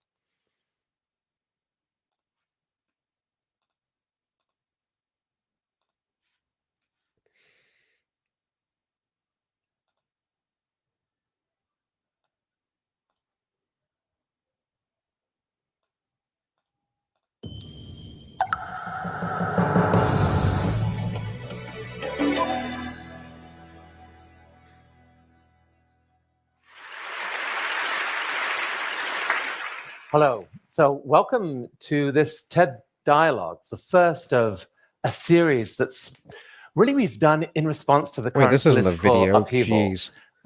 Sorry, guys. It must have autoplayed in the background. This is what I want you to hear.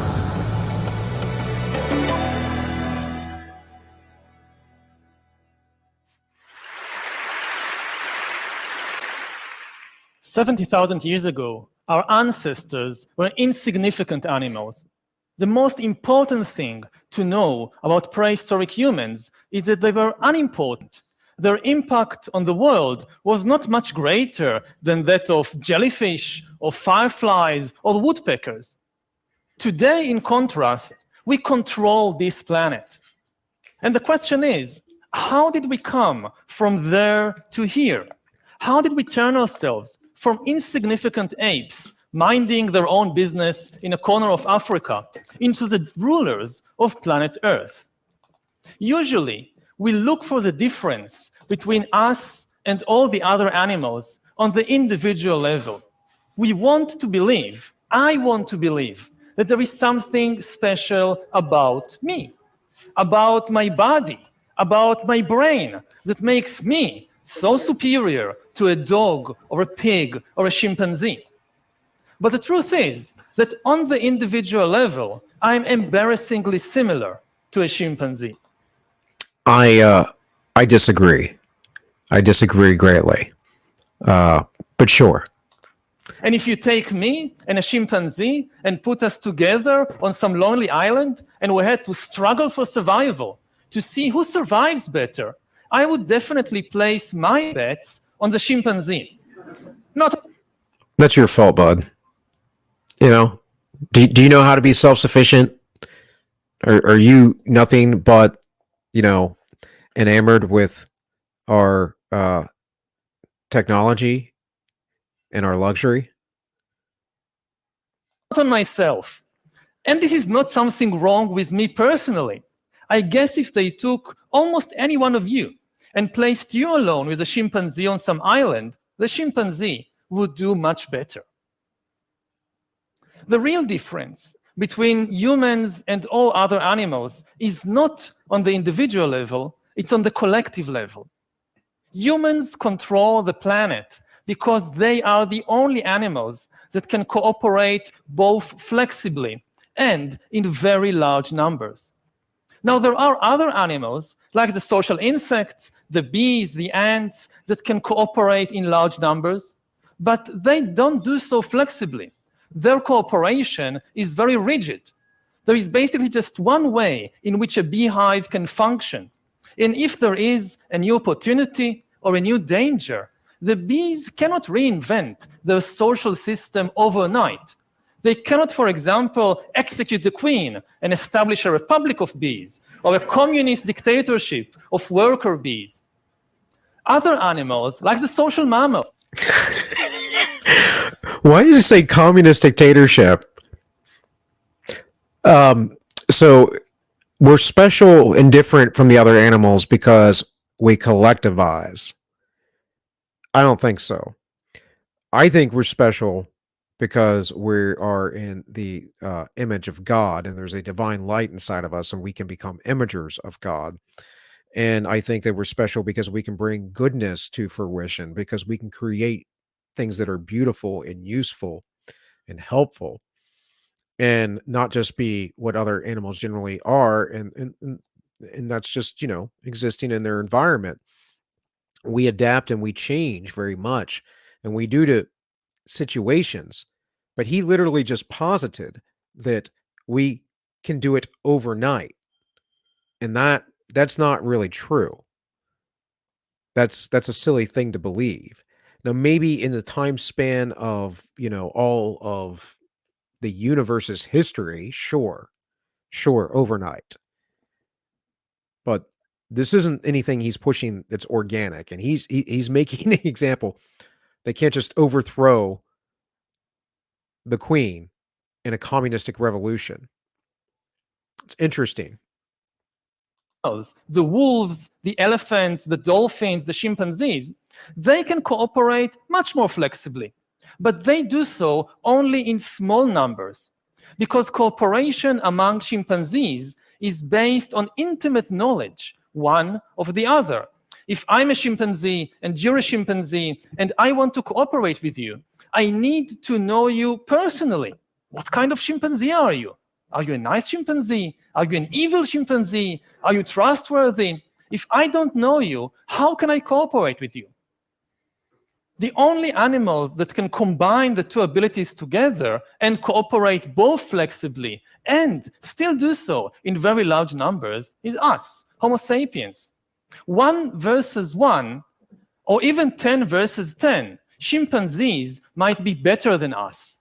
But if you pit 1,000 humans against 1,000 chimpanzees, the humans will win easily for the simple reason that 1,000 chimpanzees cannot cooperate at all. And if you now try to cram 100,000 chimpanzees into Oxford Street or into Wembley Stadium or Tiananmen Square or the Vatican, you will get chaos, complete chaos. Just imagine Wembley Stadium with 100,000 chimpanzees. Complete mess. What's he saying? So because we're higher than beasts because yeah, I mean, I fully acknowledge we have an animalistic nature. In fact, I think it's part of the entirety of our being that you need to integrate and have a grip of and a control of. But I really don't get where he's going with this. But yeah, I'm going to play just another minute or so. It's interesting thinking, but it's like, if I release 1,000 stampeding elephants into a cathedral, what'll happen? I don't know. They're beasts, right? We're not. It's not a 1-for-1 comparison. Chimpanzees are highly intelligent, mind you. They are not the same thing we are. And this. In contrast, humans normally gather there in tens of thousands. No, they end up gathering in tens of thousands because of the wickedness of civilization. But Dunbar's number is not really accurate to that now, is it? And what we get is not chaos, usually. What we get is extremely sophisticated and effective networks of cooperation. All the huge achievements of humankind throughout history, whether it's building the pyramids or flying to the moon, have been based not on individual abilities, but on this ability to cooperate flexibly in large numbers. Think even about this very talk that I'm giving now. All right, so that's that video. And of course, you can watch the rest of it if you wish. But he, again, is making an appeal to collectivism. And again, I don't believe in the false dichotomy of the individual and the collective. We are both. But the collective cannot impose on the individual, and the individual should not impose on the collective.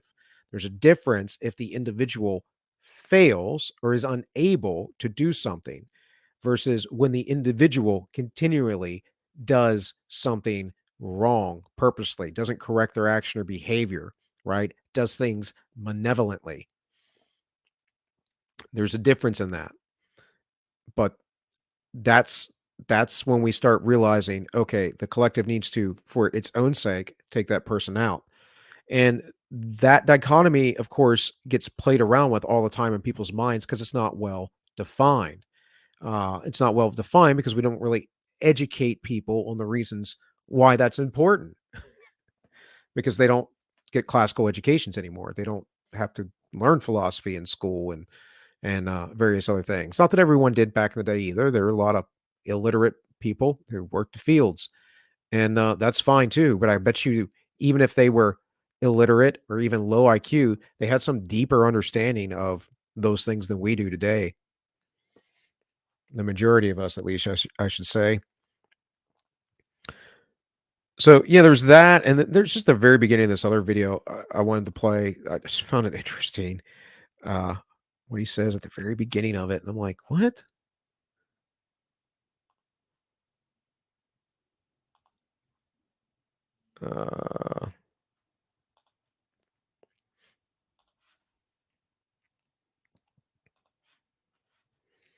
So this is Davos, How to Survive the 21st Century.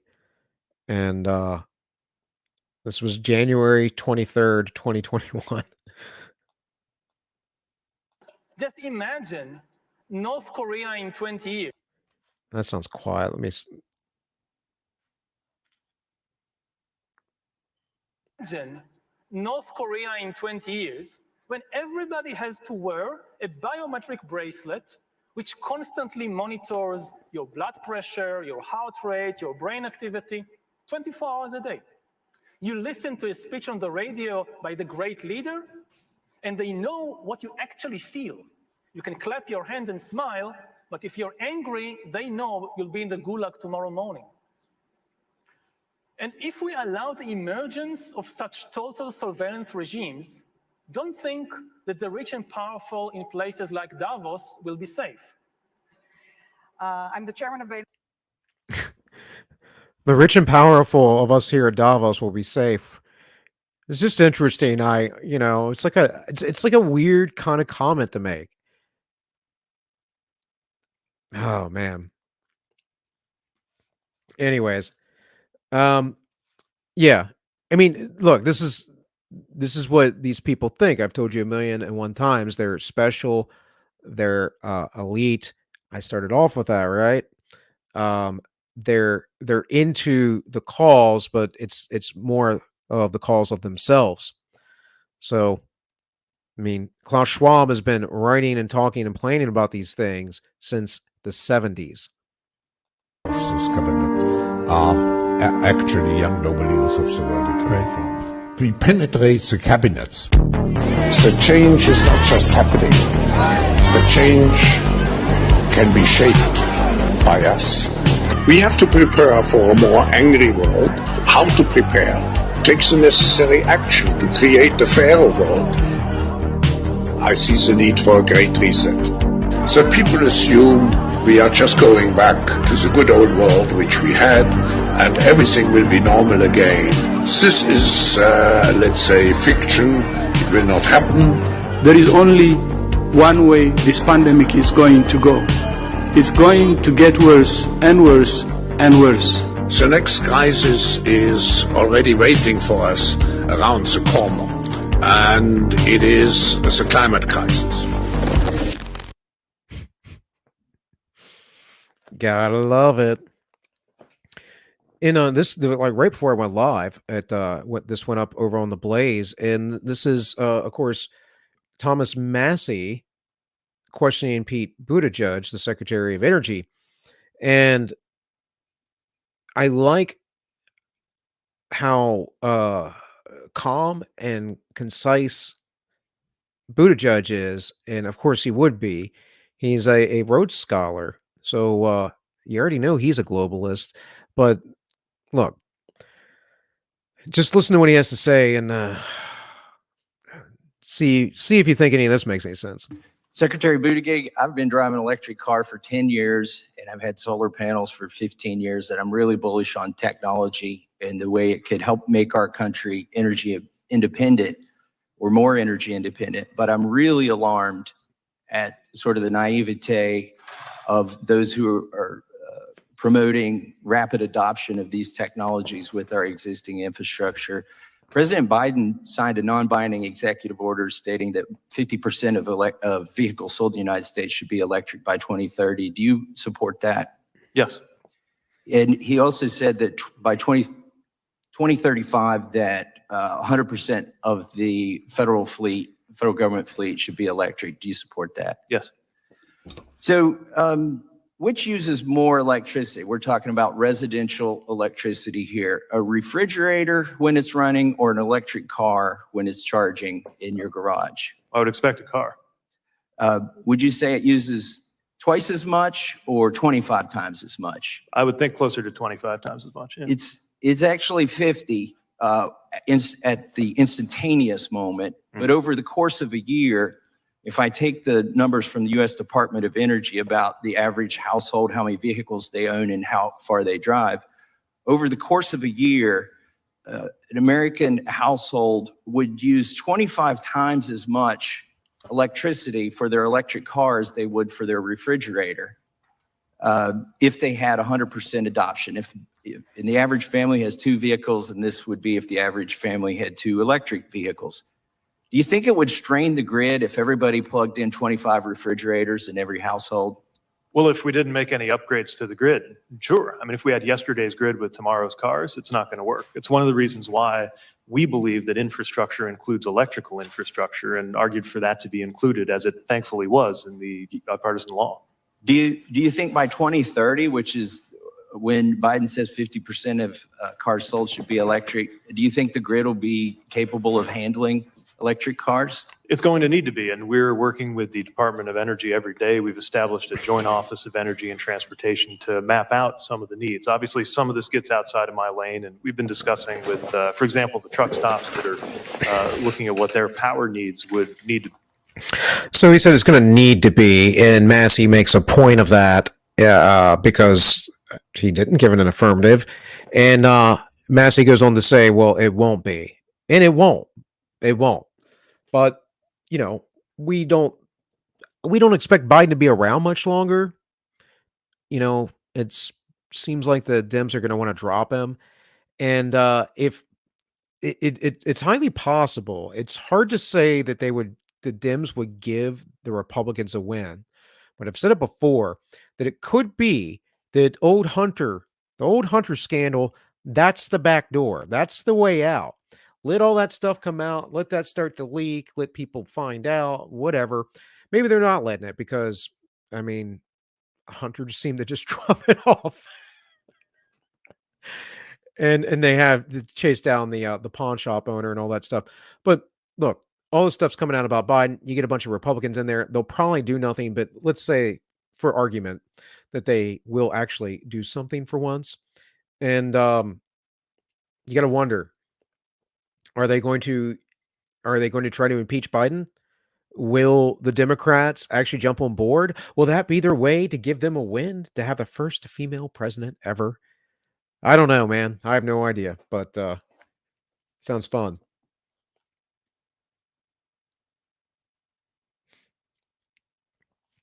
Catching your first stream, huh? First stream of yours. Unfortunately, I have a stream I must do before long, so I won't be here long. Take my like and my sub. Well, thank you. Thank you. Appreciate it. All right. All right. Get rid of that. Need to pull up this.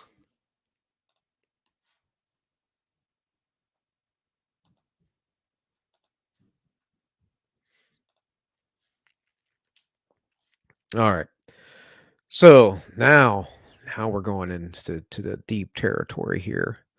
So a lot of people are surprised that all this is up front, not open, and that's why you're conspiracy theorists. They must not have really meant that. Well, there's a lot of theories about that, but if you read into the occult and certain things, there's a I mean, I find these websites, right? But I mean, because digging through occultic literature, like if I wanted to bring up like Manly P. Hall's books up here, that some of them are like this thick, and or read to you from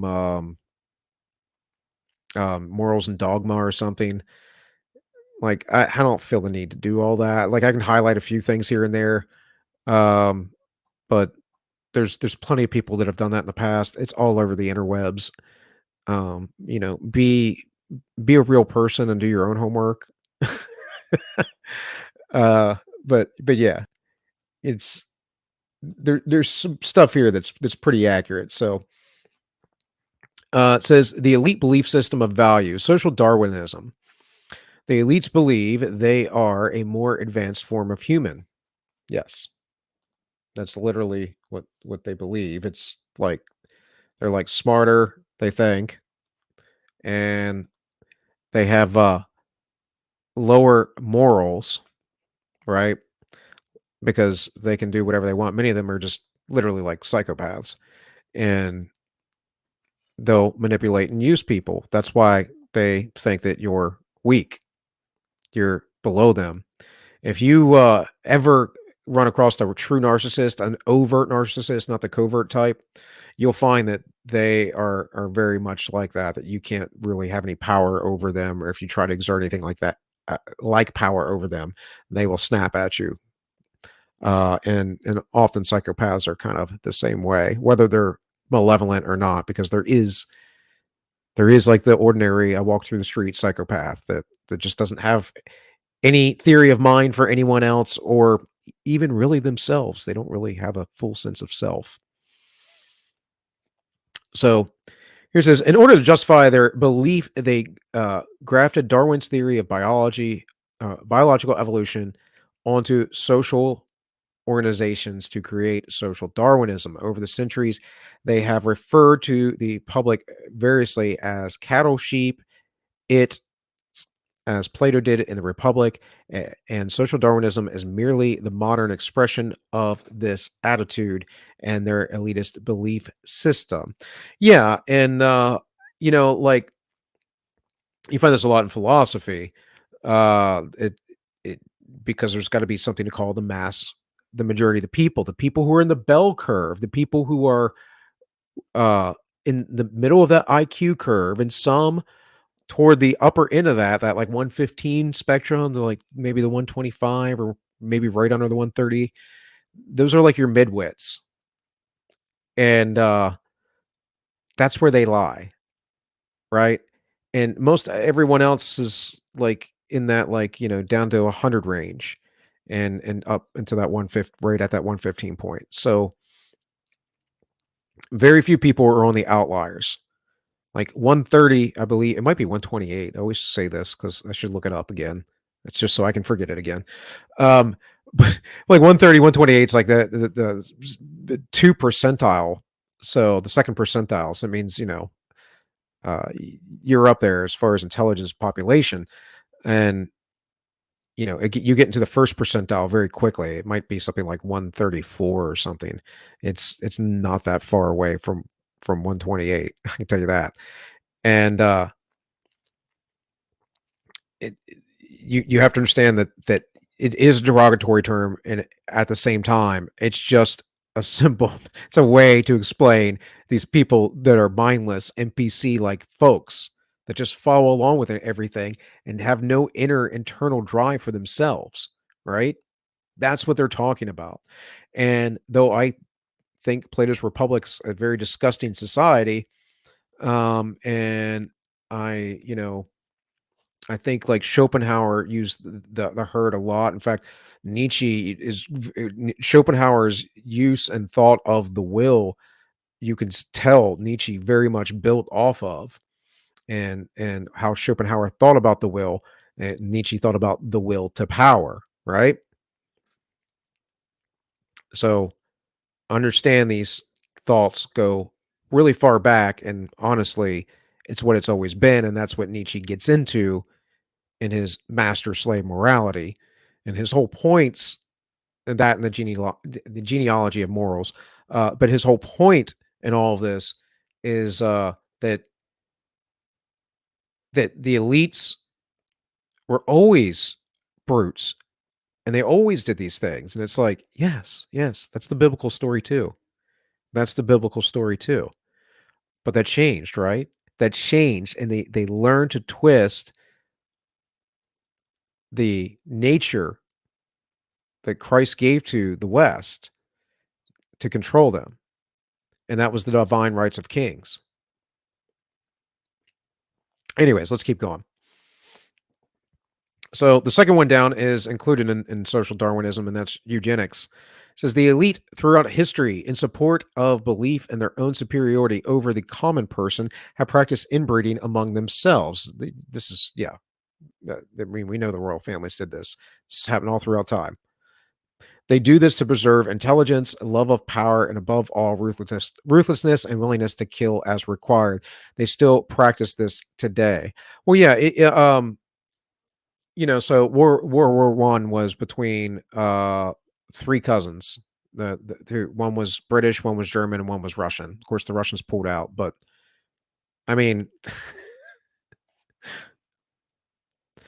do you see how that kind of the world filling up with people and those kinds of large, powerful nations run by the same people who are actually family members brings a collectivist, like unipolar society to the world run by elites?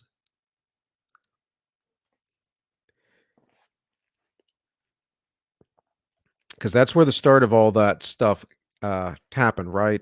Like the League of Nations didn't really solve anything, but World War I caused World War II, which is what caused the post well, not post-liberal order. I guess we're getting into that now, right? The neoliberal order. Like I said, guys, I apologize. I was up at 4 a.m.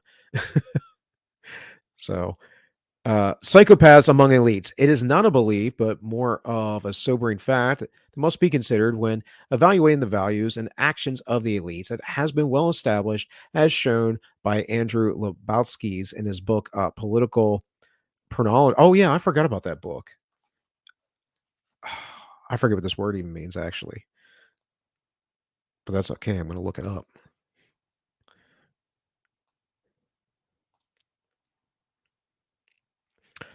Forged in a crucible of totalitarianism.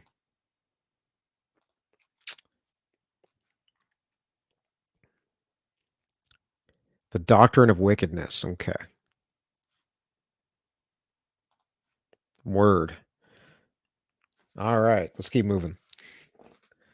And cell phone spy that the elite and those that are most capable of rising to the top of a system based on money are psychopathic. Yeah. Well, if you care about merit, but the thing is, people, again, the herd will actually elect psychopaths to rule them.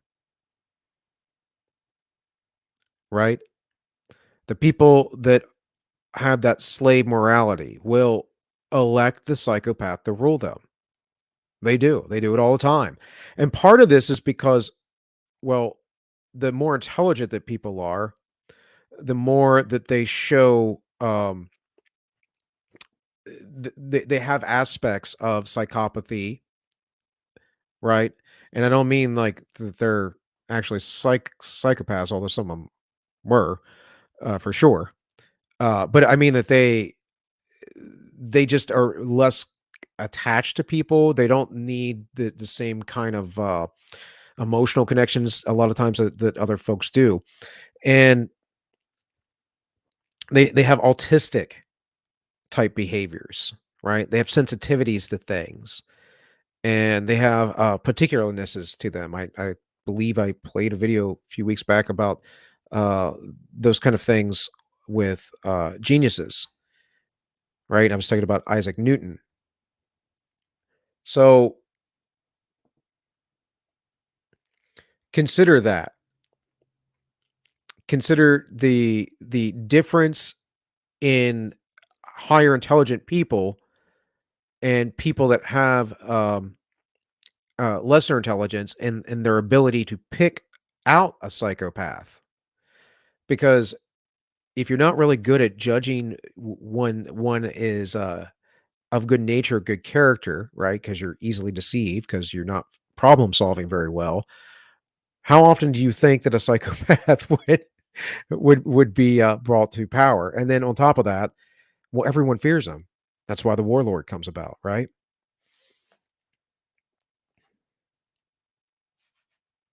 I'm getting tired, guys. Sorry. Getting tired. I'm going to end the show here soon, so no worries. The ends justify the means. Not my show on hiatus, but the actual ends justify the means, right? And that explains itself. The mystery religions and the occults. And this is the big one that people miss all the time, but it's there. It's there in all their little guilds and practices. It's there. And you have to understand there's a good old boy network with that. It's a good old boy network with Freemasons, man. If you're part of the Knights of Columbus, there's a good old boy network. The Shriners, which are a branch of Freemasons. There's all the even like the Elks Lodge, which is like kind of benign, but these things have ties. The Boy Scouts of America are part of the Freemasons. They founded that. Good things there. At the same time, it's steeped in occultic ritual.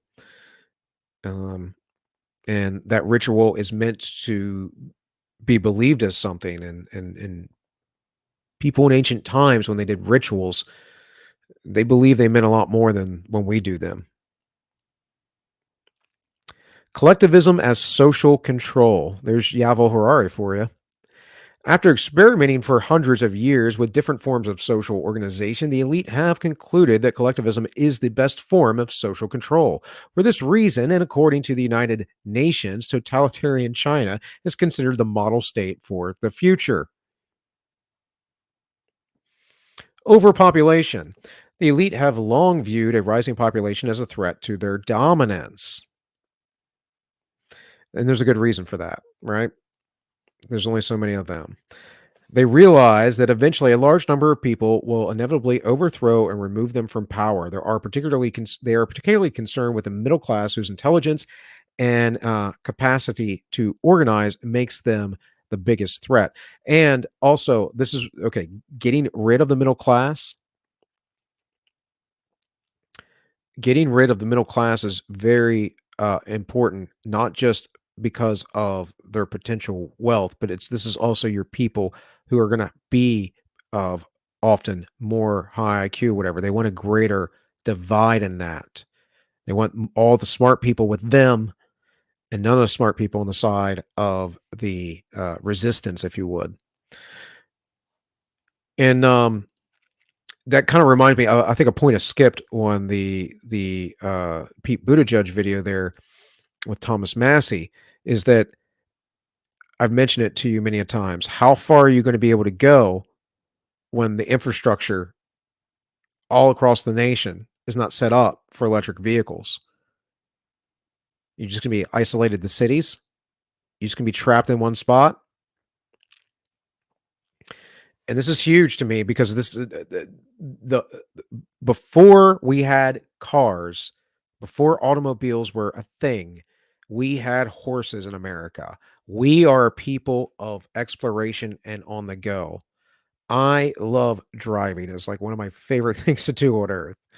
And I'm so blessed right now to have a kind of flexible work schedule if I want it, or more hours if I want, and I get to drive for a living and I'm good at it, and I make good money doing it. So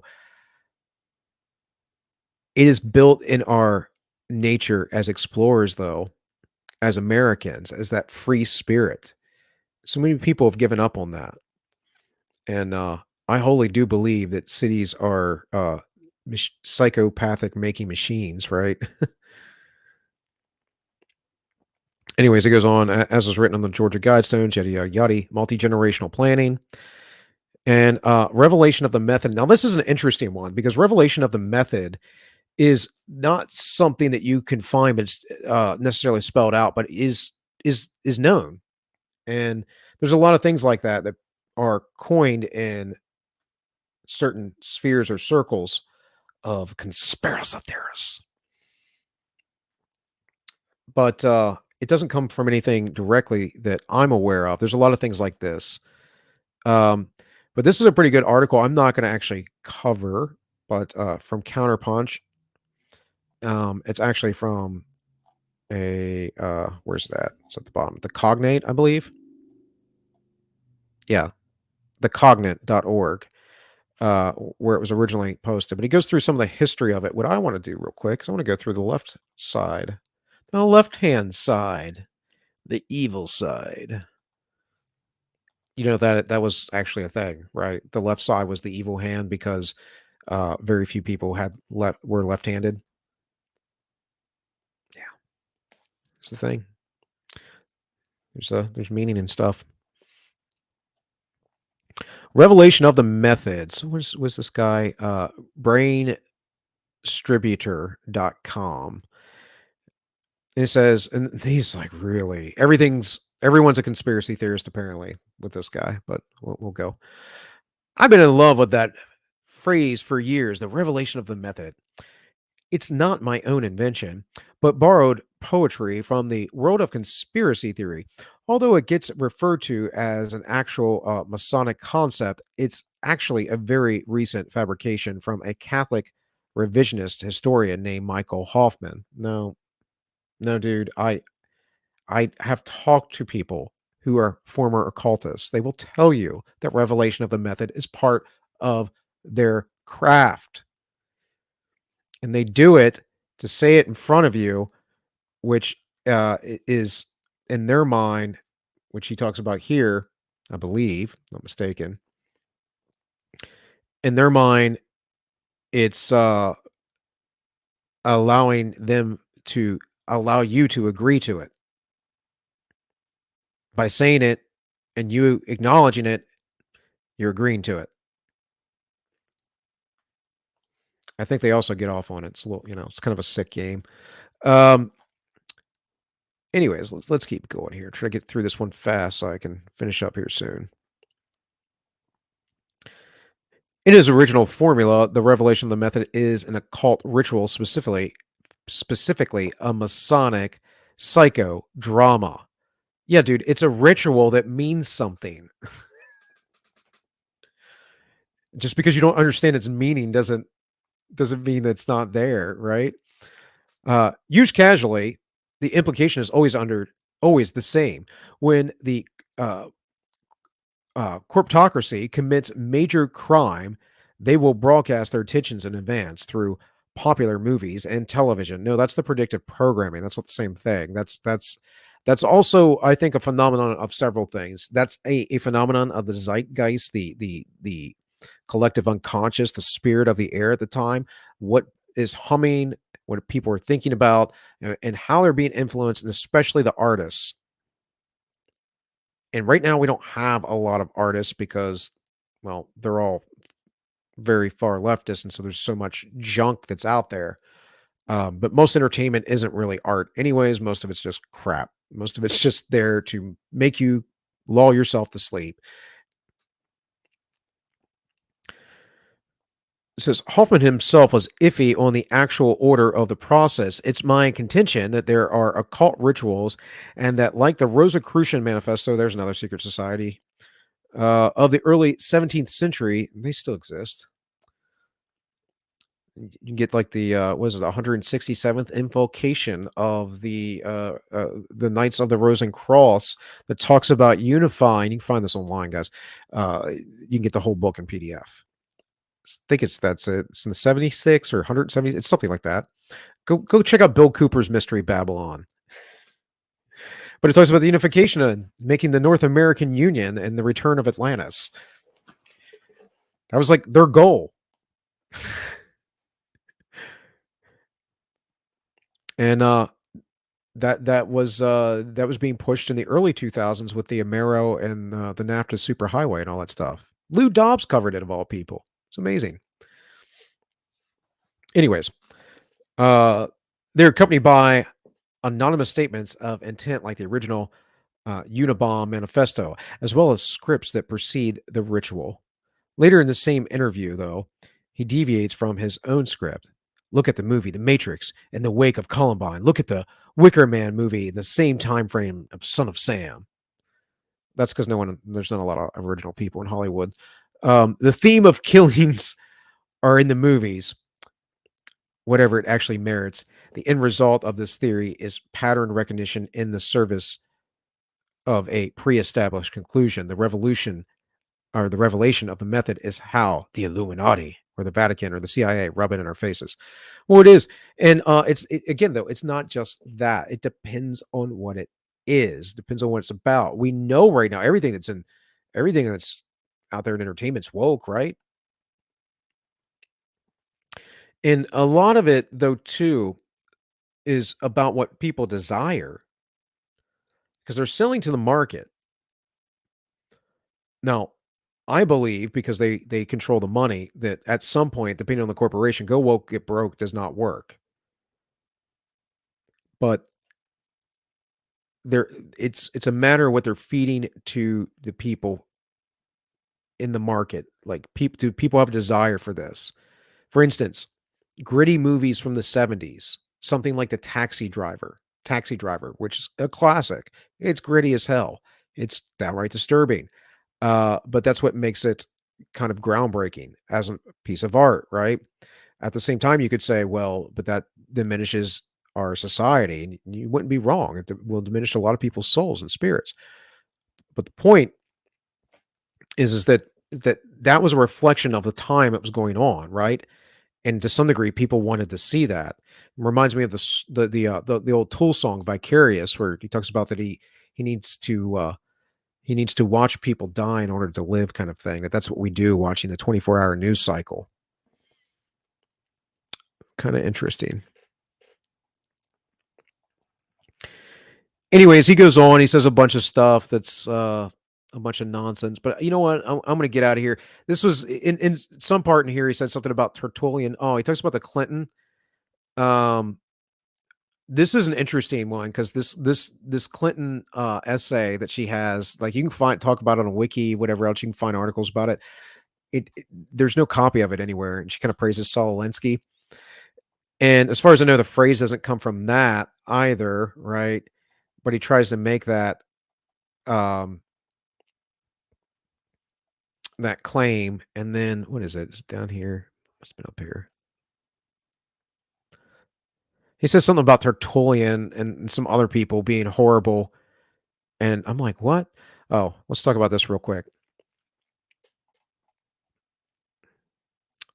There we go.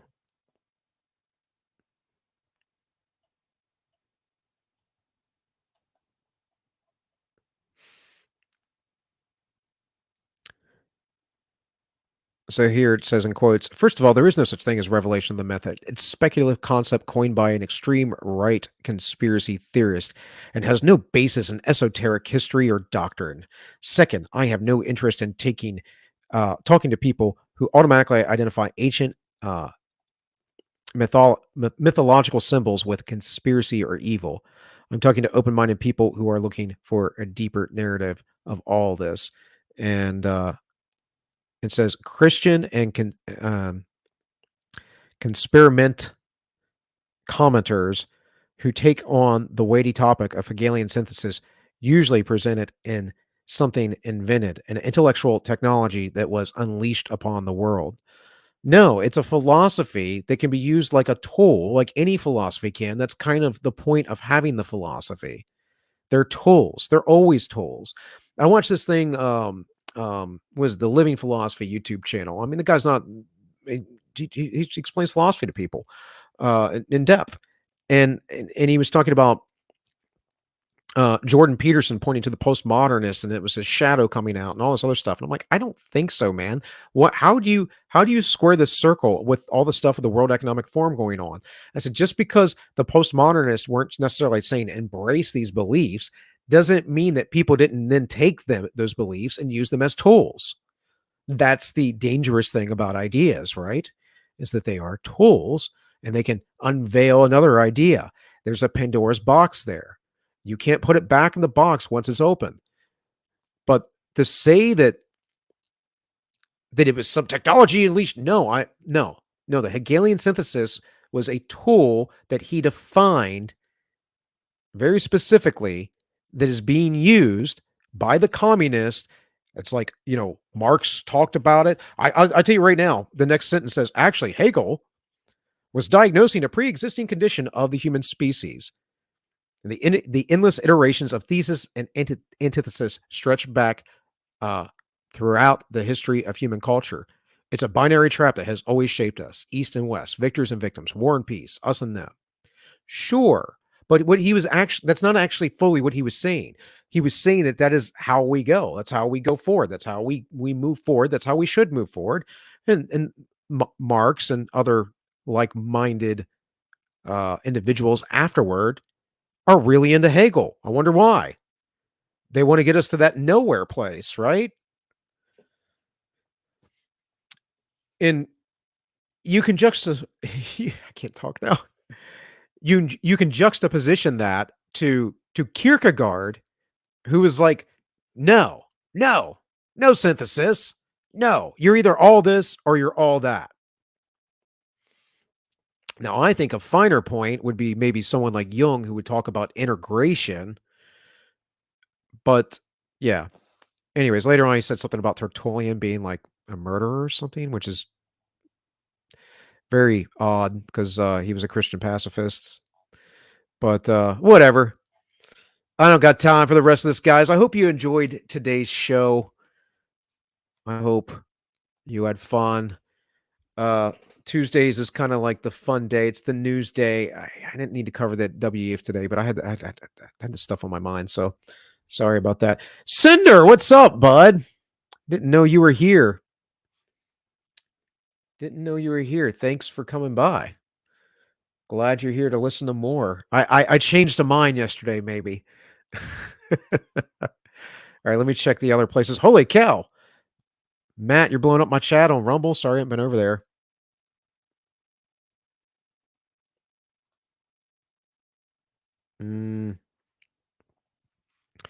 All right, guys. Well, thanks for joining all. Please like, share, subscribe. Do that thing. Remember, guys, go over to the Rumble, because if I get another strike, I'm going to take some time off on the YouTube channel, and I don't want to stop streaming. So go to the Rumble. I will still always be streaming on Entropy and DLive as well, but Rumble obviously is a platform that is supposedly committed to free speech, and I believe there's growth there. So let's bolster that up. And I, in the future, there's going to have to be videos that there's going to be things I'm going to talk about that it's going to have to be Rumble exclusive, right? So let's keep all those things in mind. Before I go, let me make sure I have the proper credit due here.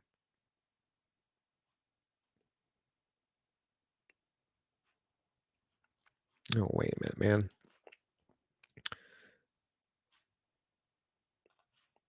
Give me a second. Best thing when you're about to exit the show, and then you realize you don't have up what you need to have up.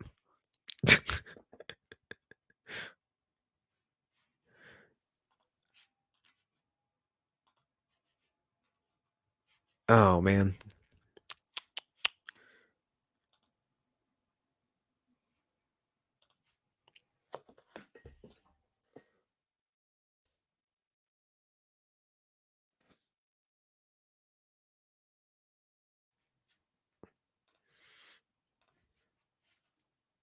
All right, I got it.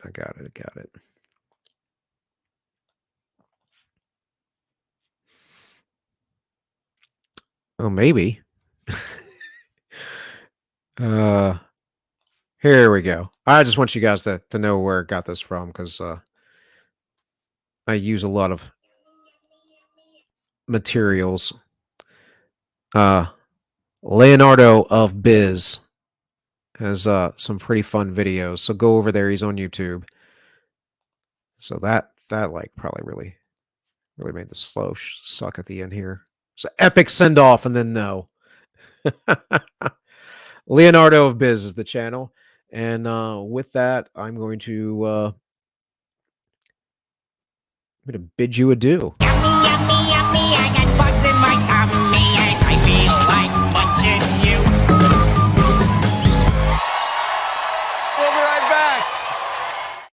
Fear is the path to the dark side. The fear of change, of progress. Luke, to defeat the Sith, eat the bugs, you must. Not this time, meat eaters! Insectus consumers!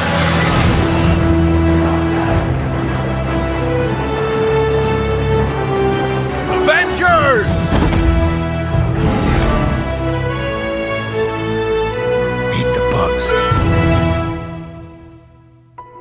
The global food shortages, the collapsing supply chains.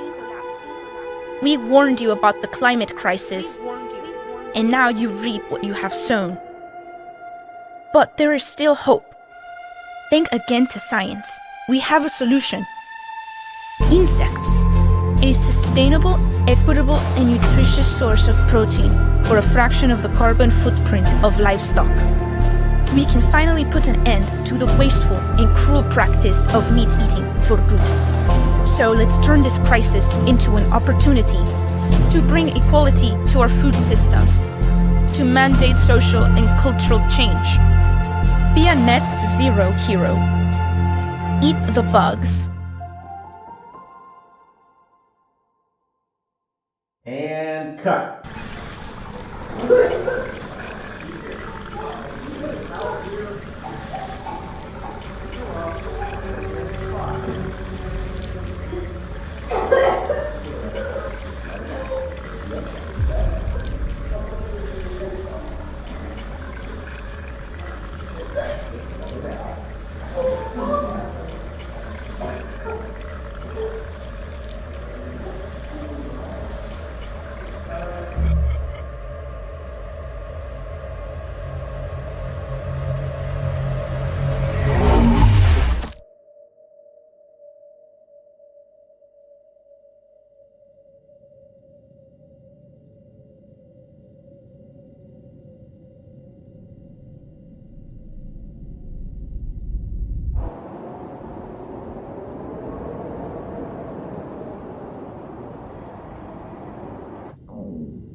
Gig contracts unlocked.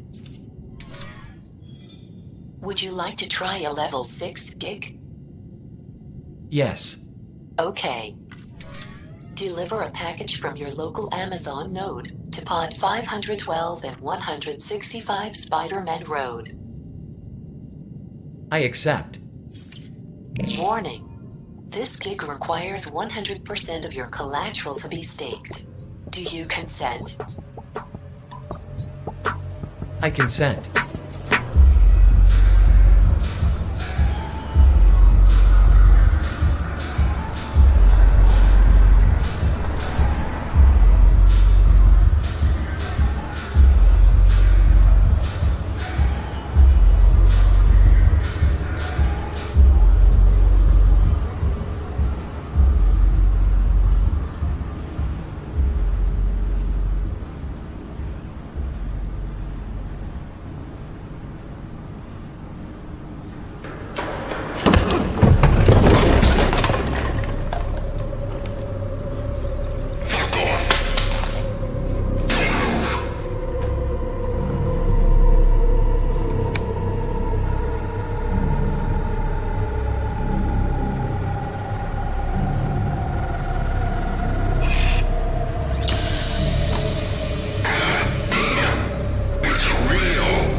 Unauthorized package seal breach detected. Delivery contract failed. Applying penalty. Your staked collateral tokens have been slashed. Reputation lost. Trust lost. Your consumption privileges have been restricted from synthetic meat to insect-based foods only.